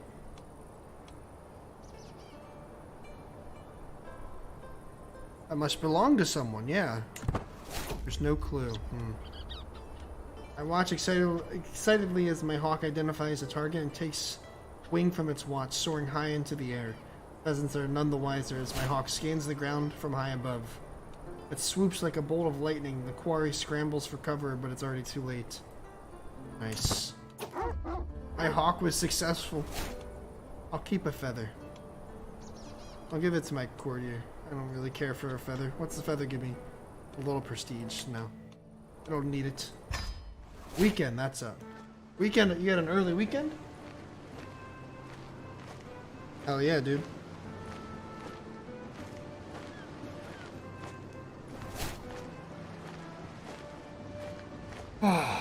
That's awesome. Hell yeah, dude. Alright, so we get some more. We're pretty close to Exalted Among Men. Denmark is founded. Sweden is founded, and Norway is split. Try to capture another duchy.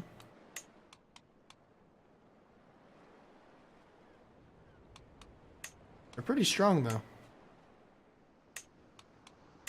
I think I can do it.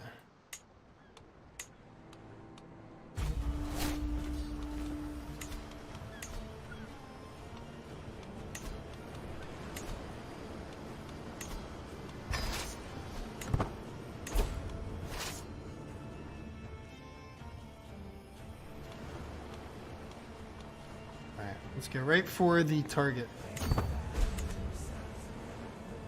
Maybe I can call this guy to help.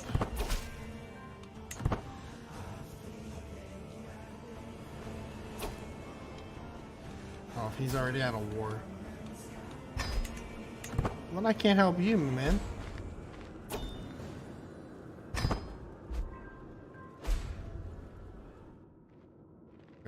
My capital, or they're like they don't know what to do. Oh, fuck. To see.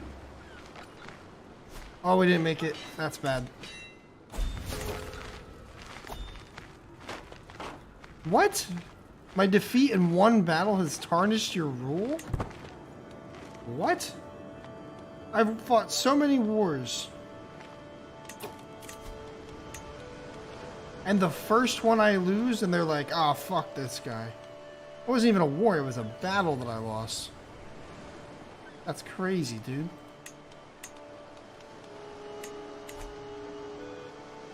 Where's the ally? Where's my ally?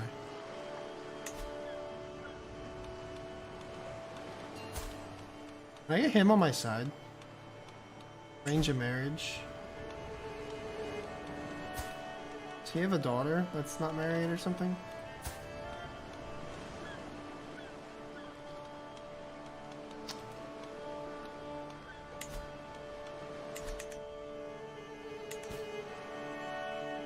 I thought you were invincible. Apparently. Oh, a genius.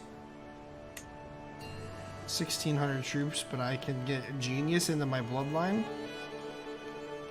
And this guy has cool ass glasses.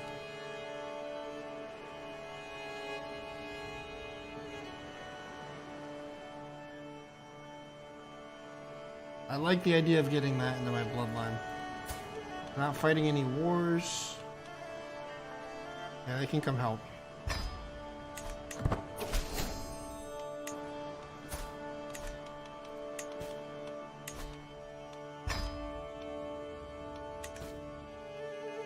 So is this not... Oh, it's the sun now, so... Can I not, like, negotiate an alliance? I could, because I'm married to his sister, but he's not going to accept right now because I'm at war. Fuck.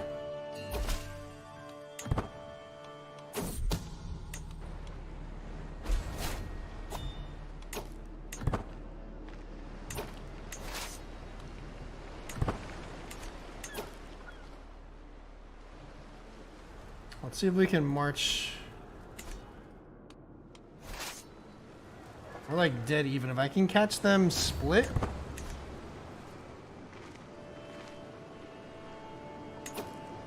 Oh god, I hate trying to get our ally UI on the same page as us. They're so stupid. Oh yeah, look, they're trying to ditch. If we can catch them, we now outnumber them. We can't catch them. And now they're gonna go for my capital, which we can't have.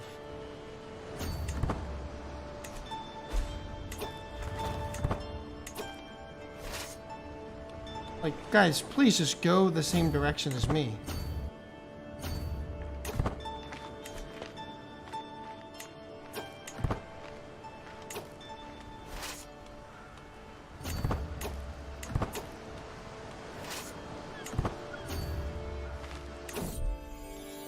Daughter. Is this the shield maiden? No. I have a concubine daughter. After my chiefess. That's kind of had a daughter with a concubine and named her after my legitimate wife. Still educate. We want some good stewardship in the family.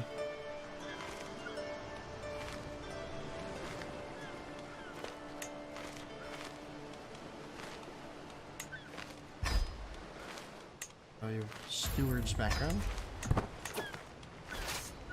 Get them. They're running for the hills. There we go. That's how we take control of the war again. And we can try to come back. Let's go reclaim my territory. Man, you send your daughter to my court as hostage. What? No. You fucking weirdo. I thought we were friends.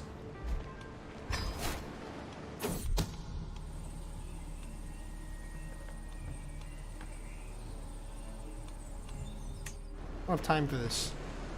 These petty squabbles.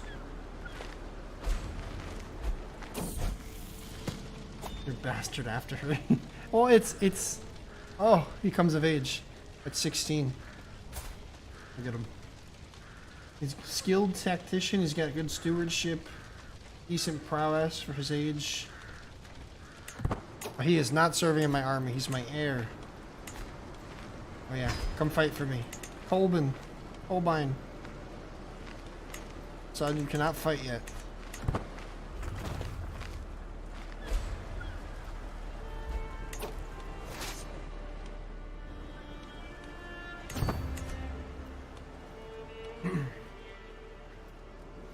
See, but it's accepted in this culture to have concubines, like multiple wives or whatever. Oh, please get here in time. Help me. What are they doing? Why are you fighting them? Why aren't you helping me? Allies are so dumb.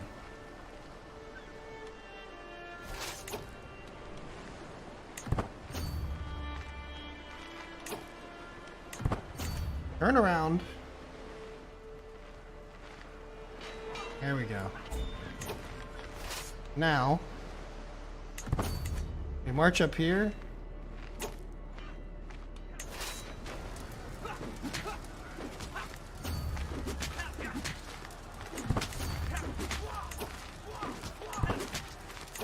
Please help! You come too late! I hate the enemy. I hate the alliance AI. They're so fucking stupid sometimes. I know I'm like kind of, maybe I'm rushing a little much, but like, what are they doing? Alright, let's go try to take control of the target spot.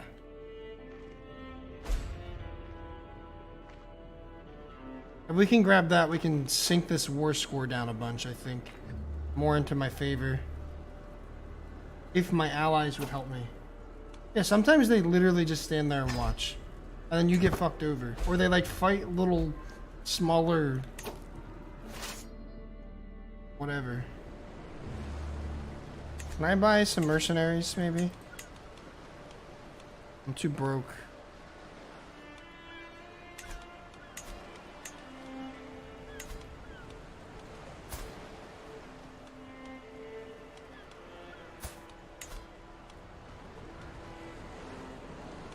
Oh, I can just sell him for 100.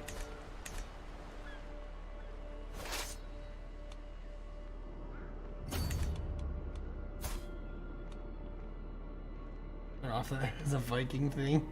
Jesus. Marry my daughter off. She's only a concubine, so she won't get me too much anyway.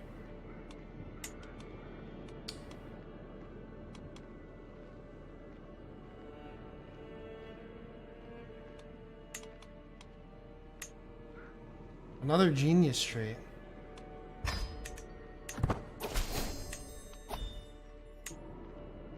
Alright. Use concubine children as alliance makers.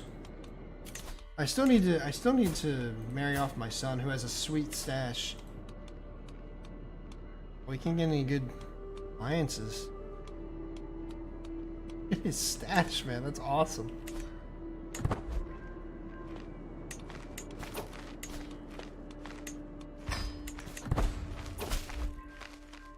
might just call white peace on this shit at this point.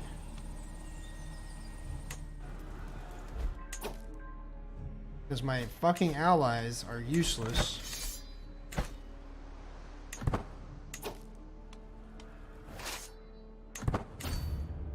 Fuck, they're coming.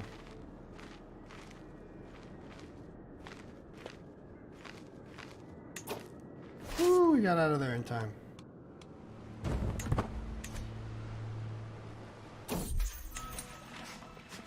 Curse you, Dan.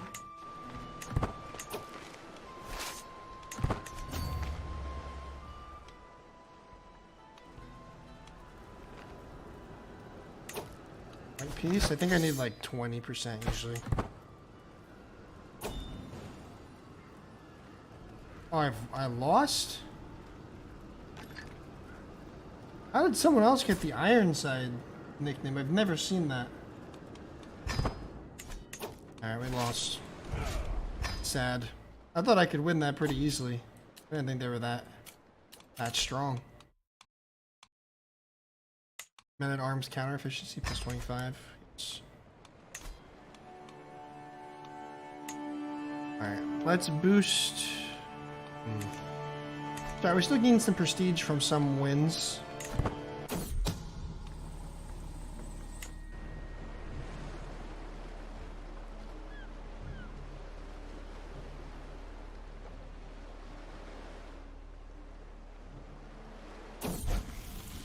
Grow up fast. Oh, another son of age. Betrothed to a 9-year-old. Not really a good warrior either. I don't want my son. My sons can fight. Be a good son and fight for dad. Alright, we go raid some more maybe.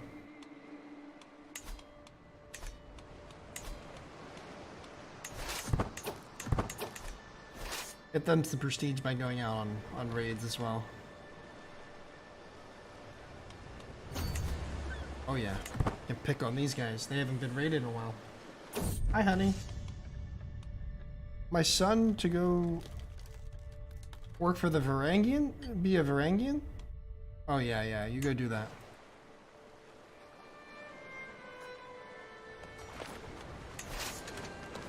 Hi, honey. Has this work gotten any better, or?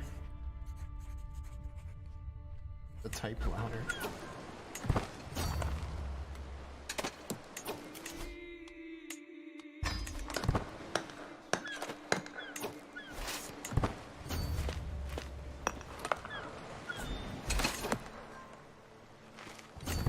No, it's not. It's all stupid today. Oh.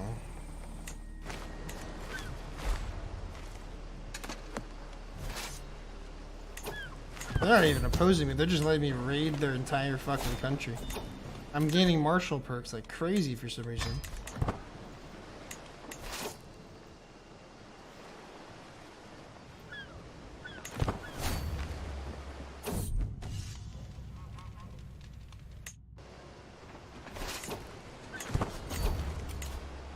Thank you. 25 gold for the child. Raiding, we've just raided a bunch of places, we've gotten a bunch of young lords.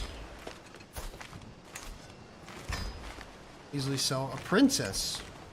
That's an expensive princess there.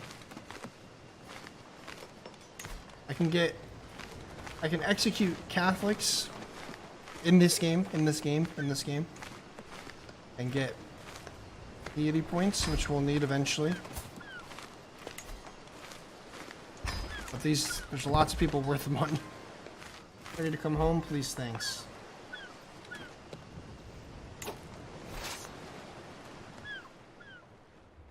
Yeah, I really want you to come home, honey.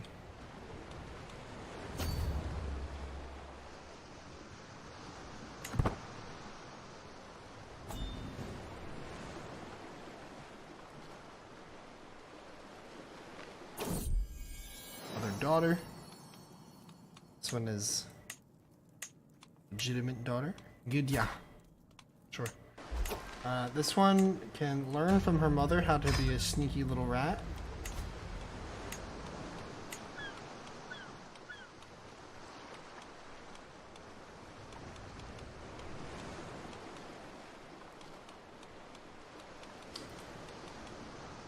Some of all skills.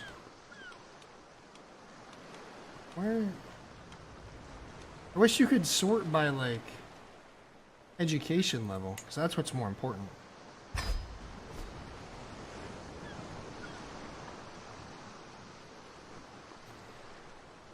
Your head is in pain. Oh. Gertrude.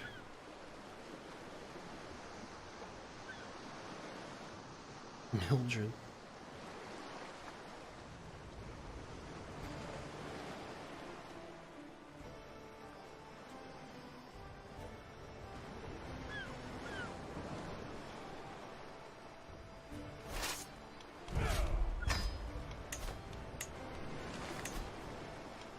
Gold. A Welsh princess.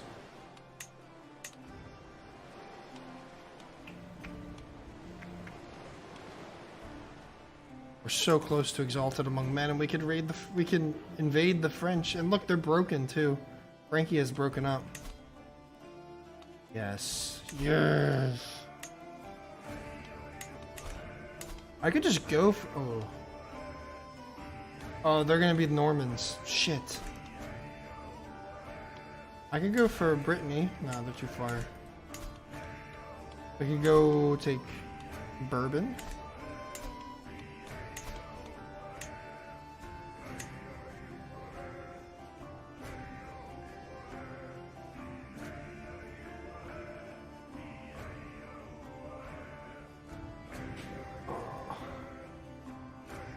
I don't know. I could probably try to steal some easy land, since we're gonna invade this area anyway.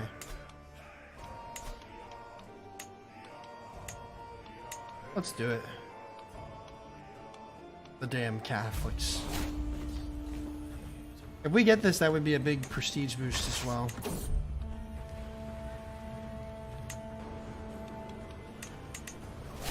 Yeah. Alright, and let's recruit our allies. Maybe some mercs. What don't we have? We don't have pikemen and horsemen.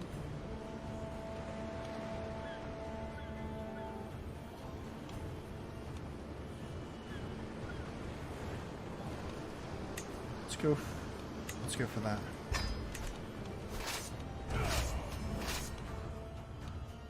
I'll make sure we grab this foothold. Montague.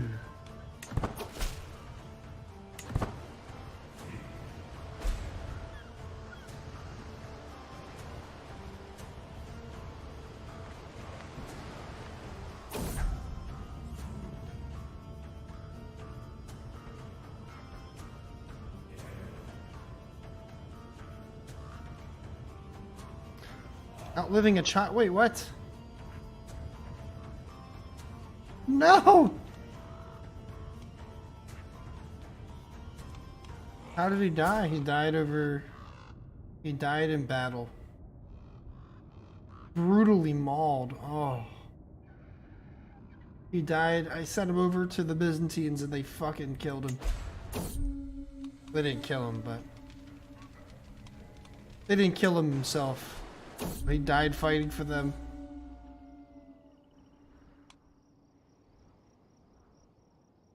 Jesus. I'm out fighting a wolf? 88% that I slay the wolf?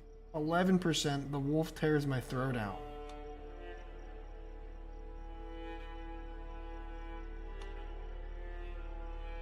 I want to be Wolf Slayer. I slay the wolf. Let's go. Big prestige boost. If we win this war, we'll get the invasion capability.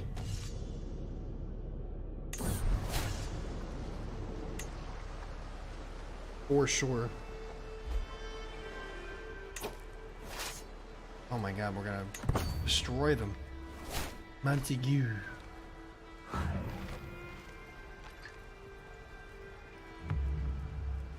Wait for our allies to come. Let's charge them. Gotcha. Easy war. And now I own land in France as a Viking. Over my domain limit, which is okay.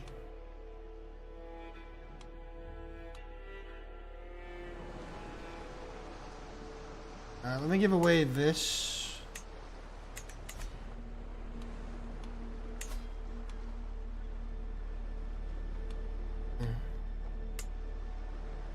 Yeah, mid.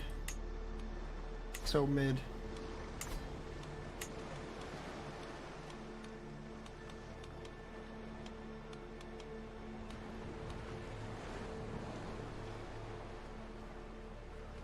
Game is so good, it's awesome. Is he a zombie now? Sadly not.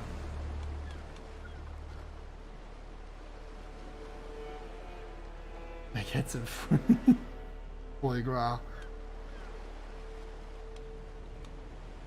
This guy's a good. He's brave and he's ambitious though. Temperate.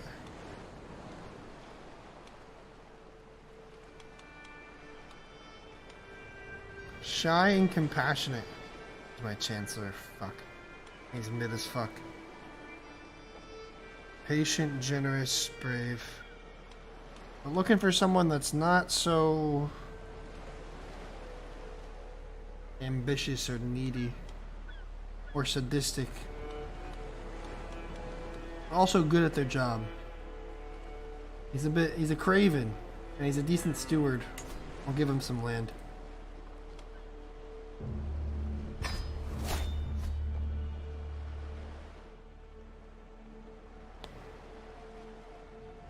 Or you can just play as Ivar the Boneless.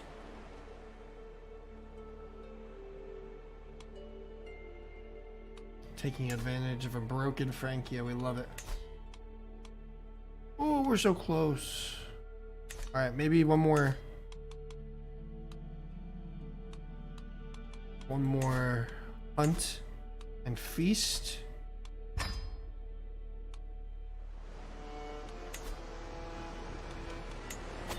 Get some prestige.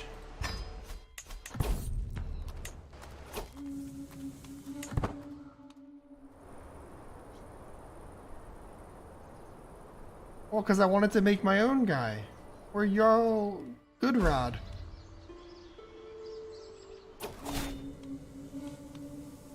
I made him myself. He's got this cool open mouth thing going on. So get a stag.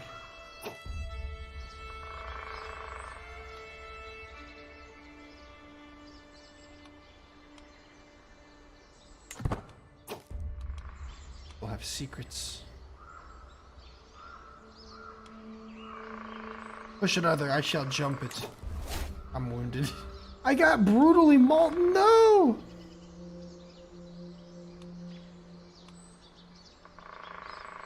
Oh, fuck. Oh, I'm fine. I'll be fine. We ride. I'm tough. I will shoot it. Yes, now I have a cool face scar from not jumping over a fucking... Oh, that's pretty good. Because we didn't fucking clear the boulder. Plagues. Oh fuck, I don't know how to play, I don't know how to handle this.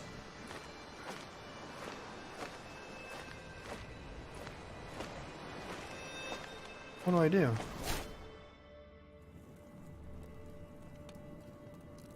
Nearby plagues. Where? Oh, it's in Spain. Okay.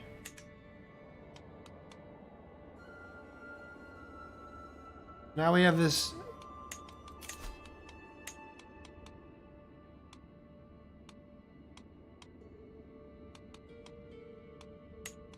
You've been promoted, son. Promote culture. Yes, we want to start promoting culture.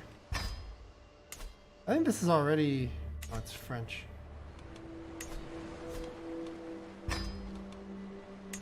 Convert faith, yes. So now we have an aspect of Plague Inc. in this now or something.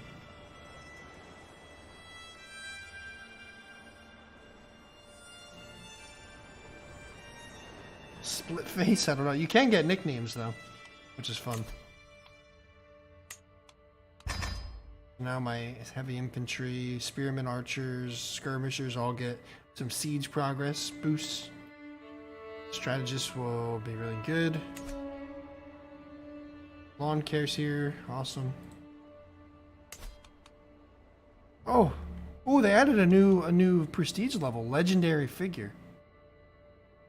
It used to be exalted amongst men was the cat. Now there's another one. Hell yeah. And now we invade Francia though, if I can. It's split. Oh, they have allies. Damn it. Fucking Carlings.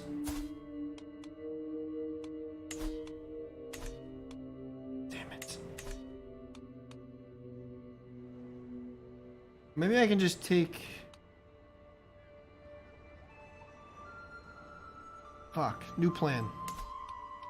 We just take the Kingdom of Aquitaine ourselves, and that's our foothold in Europe.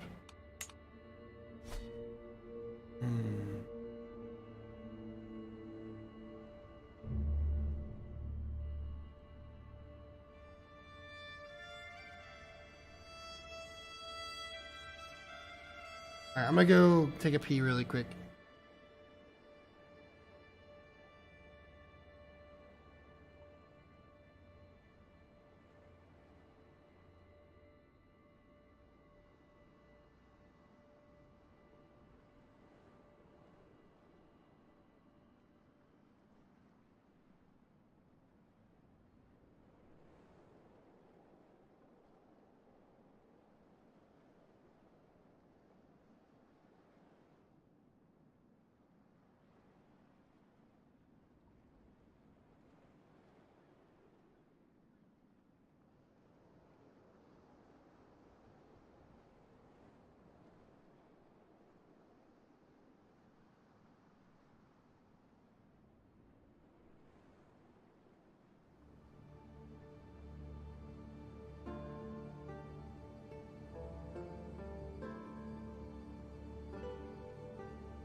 Okay.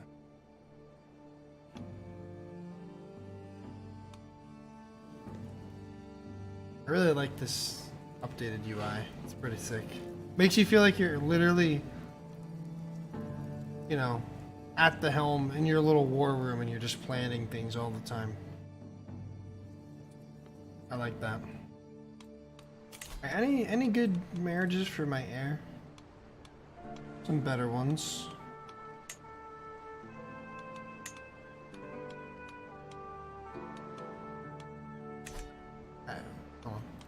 Any ones with claims?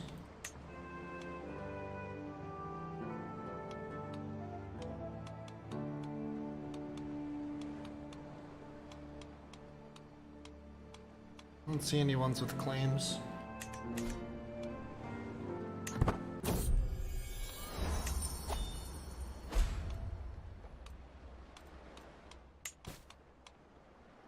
I can, wait, I can usurp this duchy. Oh, I see. Which kingdom title am I closer to? Norway, probably. Jamatland is so fucking powerful. Their stupid alliances.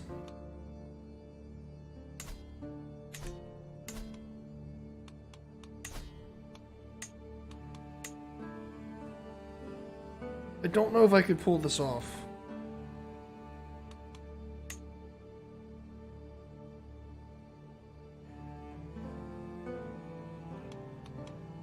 It's really the king of Bavaria. And I could make them not be in an alliance. Somehow. Oh, 60%. Hold on. Yeah, let's do that. Let's plot this guy's murder. Can be convinced. Bribe him.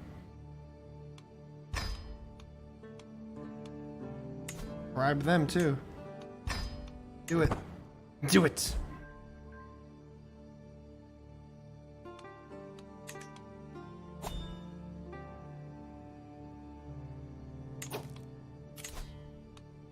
I can raise a runestone to mark my legacy that is just now beginning. He has a good marshal. Recruit him and demand his conversion. Thank you. And then also, let me have my spy master support my schemes, so that should make this go up. Yep, 60% now.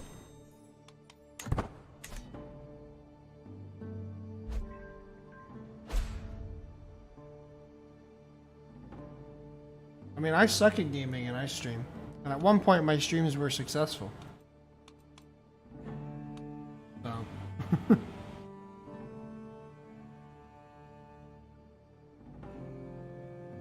She's a Darth Vader voice changer the whole time. Some Russian dude.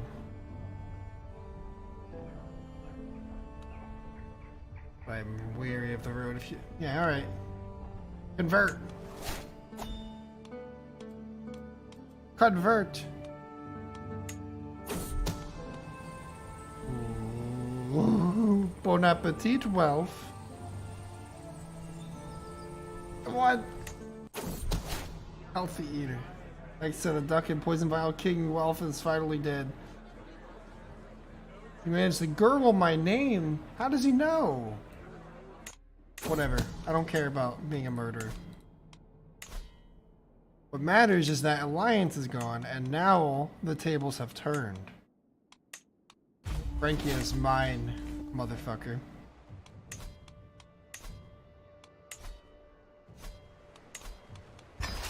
These my armies there. Call an ally. Why are you not... Stupid little kid. Don't you know who I am? Alright. What's up, Tunis? How you doing?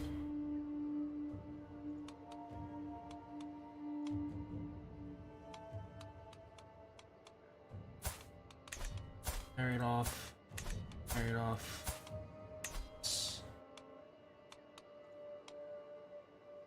That could be helpful.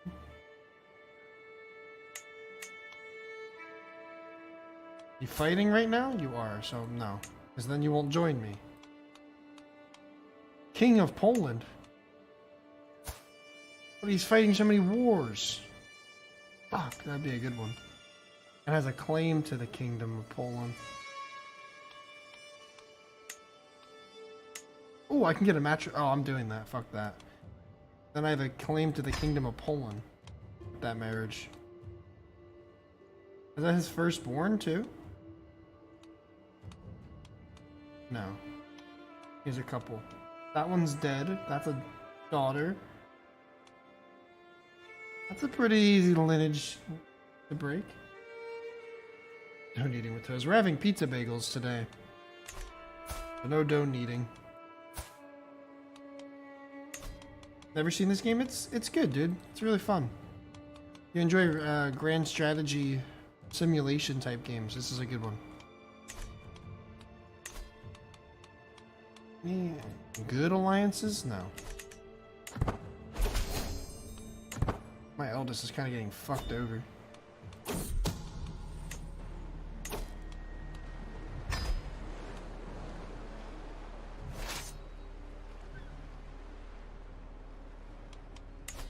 So they're fighting with me. I have more troops than them, just to start.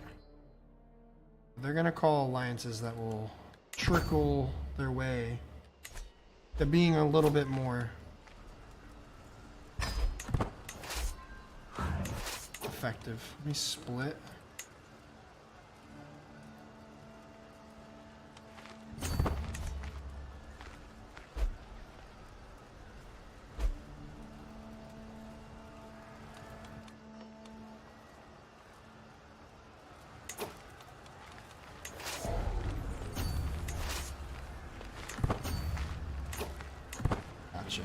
Trapped you.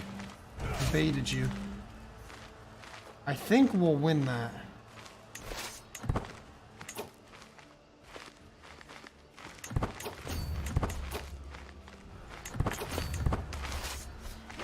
Oh, that's big. Come on. Yes! Wait, did I win or no? I don't care. Oh! No! I played that. So what I did there was I tried to go for the smaller army, so I had like a big like battle advantage, and I got it. And if I would have gotten there maybe like a day or two sooner, I would have had a better advantage. Because then the bigger portion of their force came in and fucking just barely beat me. That's some of it, Tunas. Honestly, the gist of the game is you start, you know, with a big or a small historic. When you start, it's relatively historically accurate.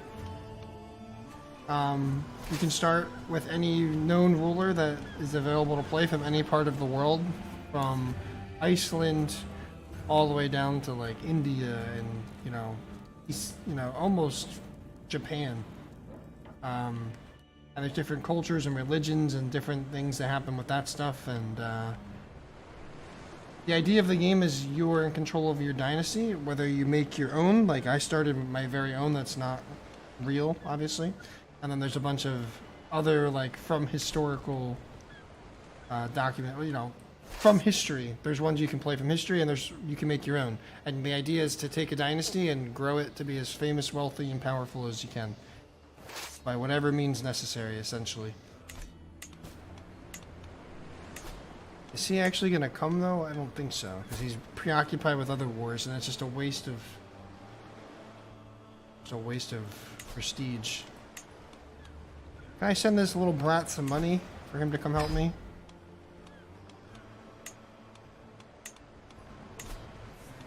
Yeah.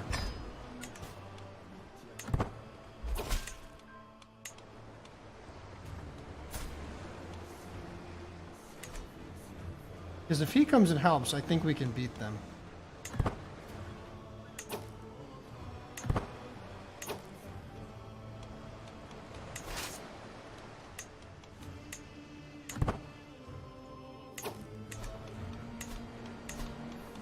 Can I don't have any holy orders either.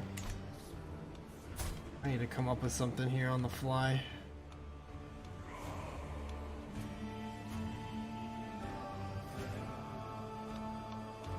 I could divorce her and try to marry into power myself. I'll say it again, this is on Xbox Game Pass. Is it? There you go. Highly recommend.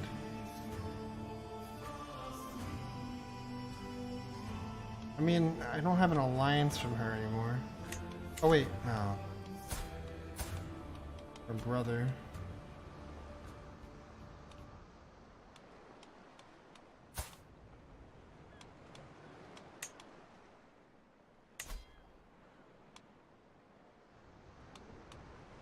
I gift him some money. It'll make him gain 20 opinion. I don't know if that will work though.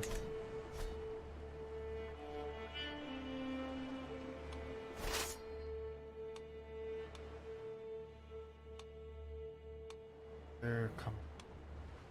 What if I go right for Paris?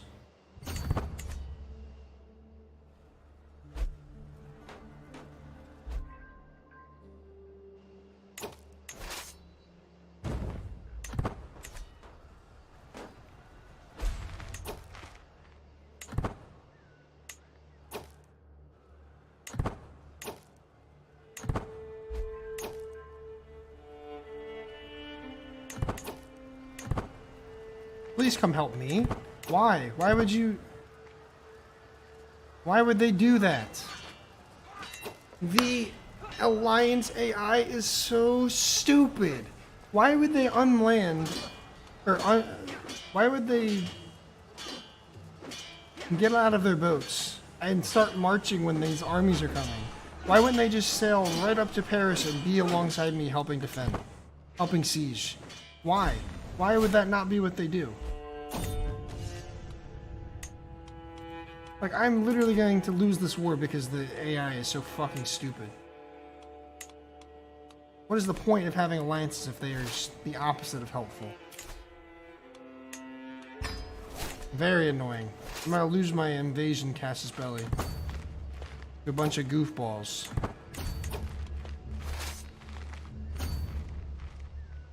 Fuck.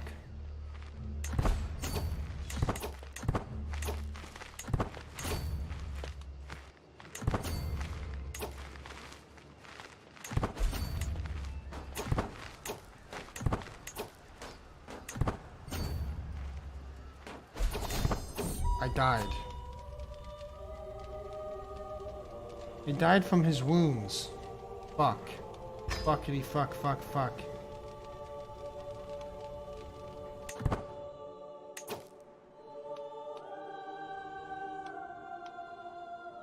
Fuck.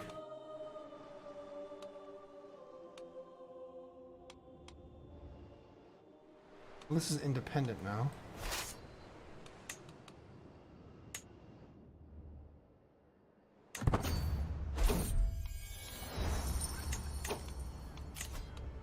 Bad. I need to marry. I'm now in power, so I'm gonna get some better alliances potentially.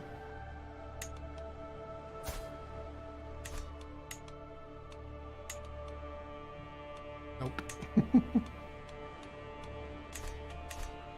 But now I have the porn stash, true.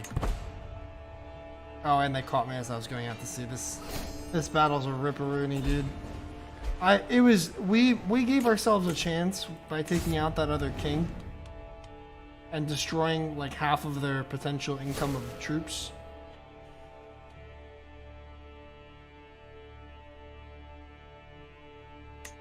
And then, you know, my alliances kind of evened everything out a little bit.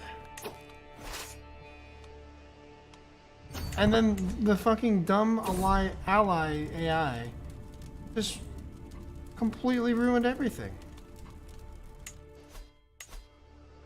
Because they didn't... No, I don't want to fight them.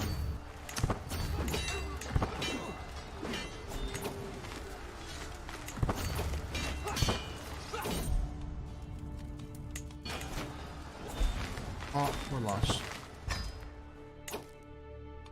Fuck. So now I lose this claim. I lose the land that I got here.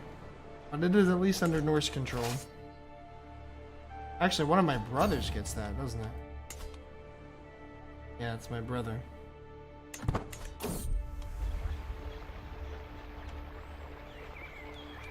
Oh. Stop it.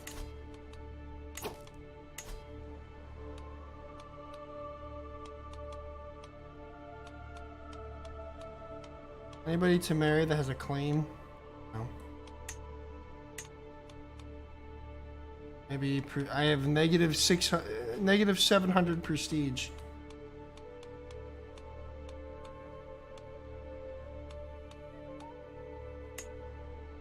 1.9% risk of children being inbred. Fuck's sake. I gained 300 prestige. Yeah, Scarface. Him dying early really fucked my plans, but so did the bullshit AI. Lost me that war. You know, you just kind of assume that they're gonna follow you and try to help you, and they just don't half the time.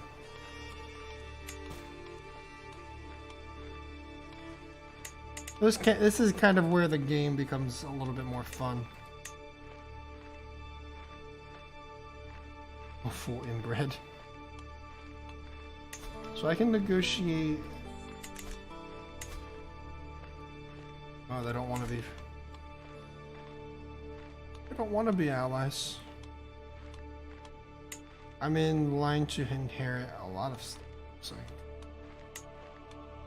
Couple stuff. A couple stuffs.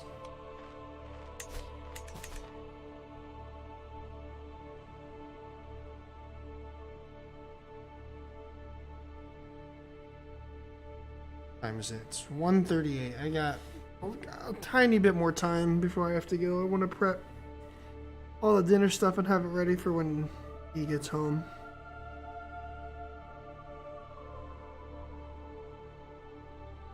Napster. Go full inbred. Well, you can be betrothed to... I'm betrothed. I give my word that I will marry this 10-year-old in this game. When they come of age. So you can, like, betroth it. Like, even if the potential partner is young, you can do that to, like, promise, and then, like, in return you get alliances and prestige and stuff. So I need to find a way to manage this. I kind of went all in with the Frankie idea, and we got into position to make it work, and then you know. Oh, they're so fucked.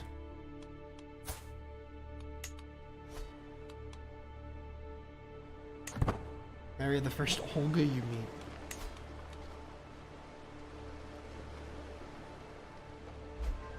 Just let our troops re-raise. People are always trying to murder each other. That same Asta woman, she's always trying to murder people.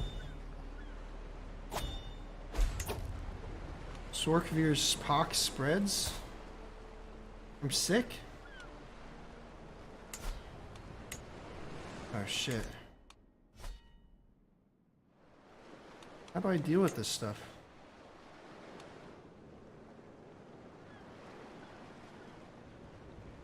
Holy shit.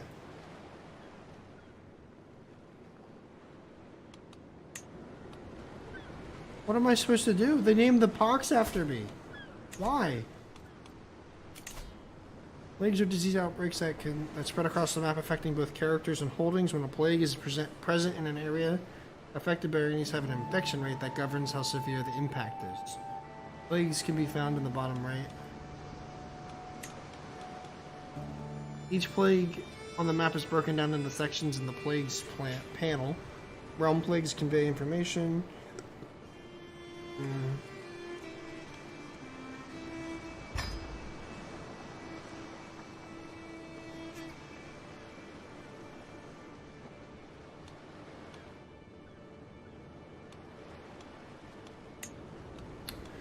This panel includes information.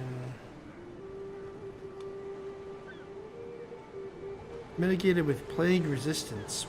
Yeah, but what do I do for plague resistance?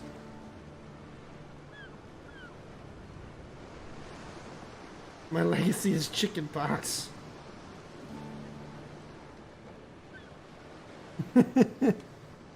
They named the plague after me, man. Come on. Look, I'm so happy about it. Woohoo! Oh, here we go. Increased in multiple ways. Buildings like hospices and charnel grounds give NA bonuses to plague resistance for county or barony they are built in.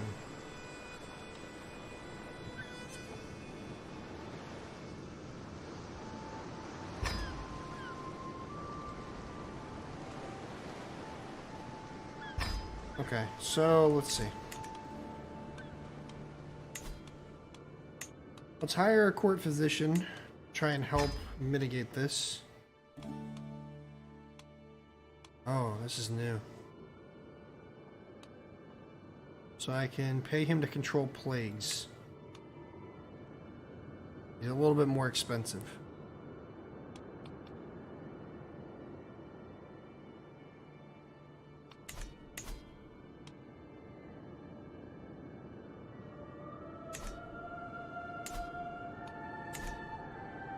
Oh, fuck. Okay. Also been so long since I've like really played this game. And there's so much new shit. Let's enter seclusion.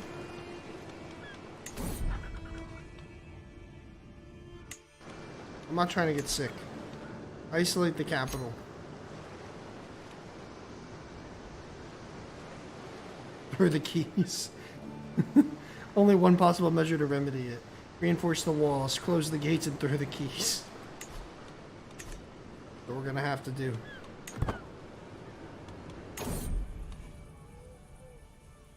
More reports roll in from the chiefdom of Sagn. As Sorkvir's path, fuck off, continues to rage. Ragnhildur, having brought me the latest of the missives personally, slams a hand onto my desk. The people expect us to be performing some acts to help them, she insists, gesturing at the message. I've seen this type before. All I need to do is purge some of the filthy animals that have been bedeviling the area. The affliction surely won't last without them. Ragnhildur leans back in satisfaction as I ponder. It is the will of Odin. Call the sheep.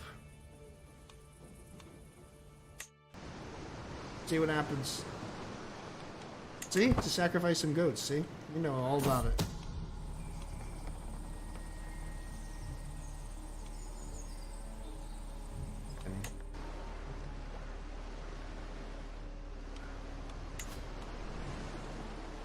Oh, he's gained some aptitude, that's good.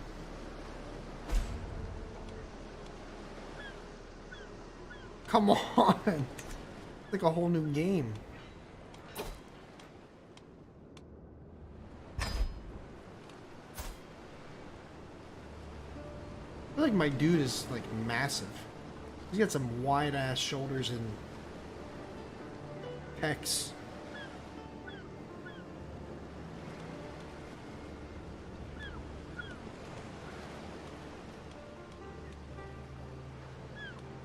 Sibling, oh yeah, my sibling died, right.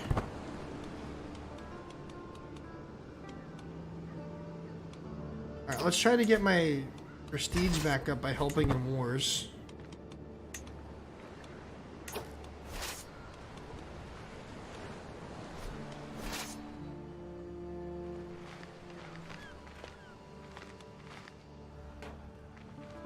This is a fucking shit show, but we'll try.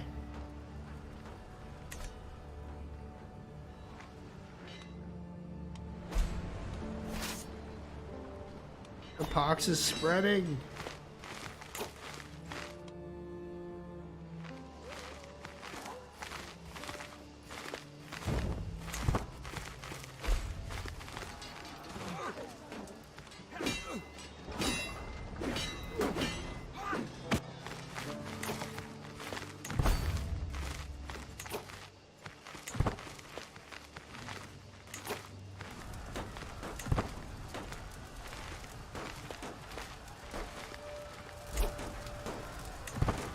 I'll help them.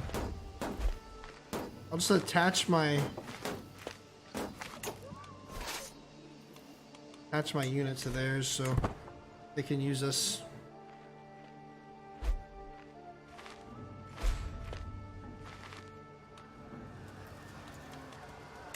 Not really a lot else I can do.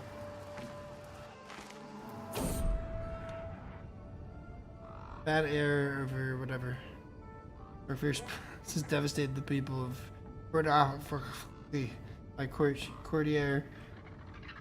You foresee informs me that local trade and produce has completely dried up as the people wallow in their homes and just in the streets, awaiting hell's call. She blames the plague on the bad air surrounding the dead and dying, and proposes that countering it with a vast field of lavender would do much to dispel this bad air and slow the spread of disease. Worth a try, I guess. I'm broke as fuck.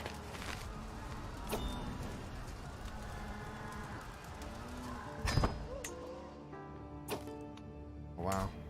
A Northman army won that. That's crazy. They never win those. Because they're such weak units typically. See, like we have this ability to latch onto like allied units from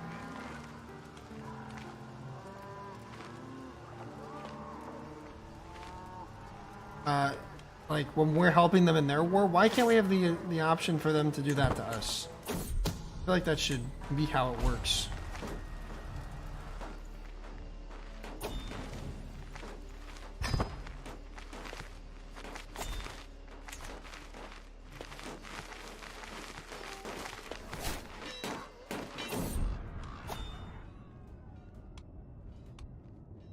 Spare no expense to rebuild. Have to rebuild. Have to spend money.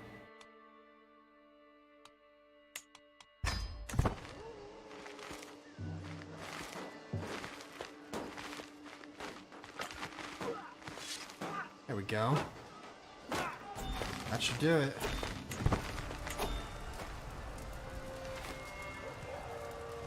A little bit of prestige.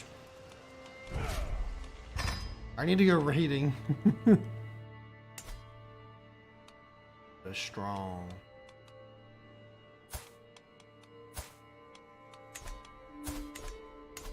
Marry into somebody.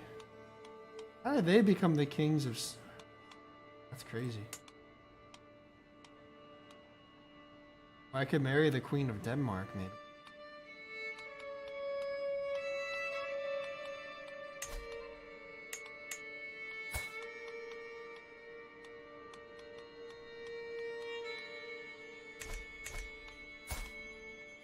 Break my betrothal. I'm already in fucking so much prestige debt, who cares?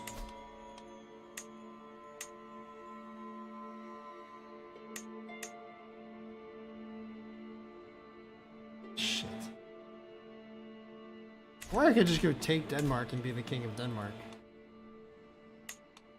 Yeah, fuck it.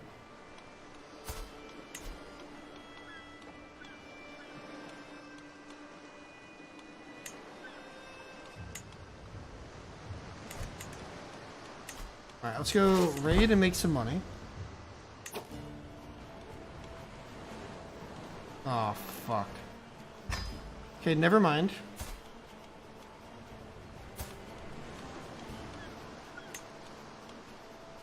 My brother is landless, and he's just he's become a full he's become a full-on Irishman for no reason. Brother, come home. Help me fight and protect father's land. Can I break their betrothal?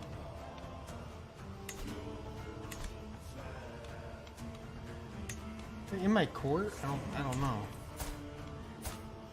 I need alliances. We're so fucked, dude.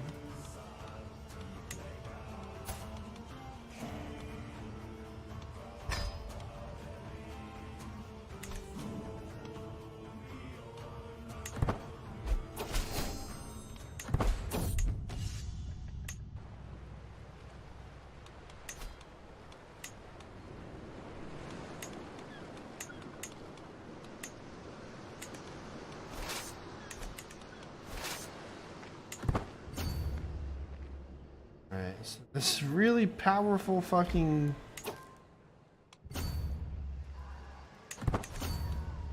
piece of Sweden is just trying to take over what I have, and there they are.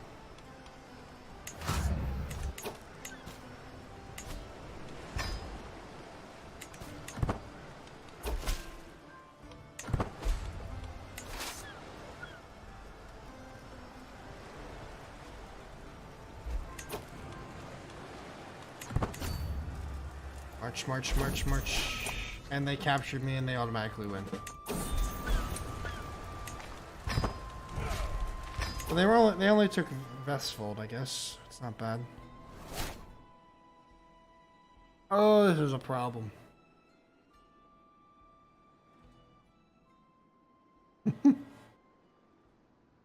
Shit. Shit. I don't know. I might just call it, to be honest. I wasn't really feeling gaming today, but you know, a couple hours of Crusader Kings never hurt nobody. It was fun. Honestly, there's a lot of new things I need to learn about this game. There's so much, like the plagues and the legitimacy levels and a lot of new stuff. And I haven't played this game in months, so I feel very rusty. Sometimes you have campaigns that just don't go the way that you envision them, and sometimes you have dominant ones that are really fun. And this one was just not how I envisioned it going. But yeah. Guys, thanks for hanging out. I do appreciate it. I'm going to send you guys off elsewhere, and I will be on whenever I'm back on, probably tomorrow. Anybody streaming right now, so I'm just gonna kind of end stream, I guess. Again, thanks for hanging out. I appreciate it. It was fun to do something very different once again. Potentially, depending on what this DayZ news is, maybe I'll make a return to DayZ tomorrow. I've tried the past couple days and just like, there's just no servers that look good, or the queue is way too big, and stuff like that. So I don't know, I just haven't really felt DayZ, but if we'll see what the DayZ news is tomorrow, and maybe I'll make a return. But yeah, guys, I'm gonna end it there. Thanks for hanging out, and I'll see you next time. Bye bye.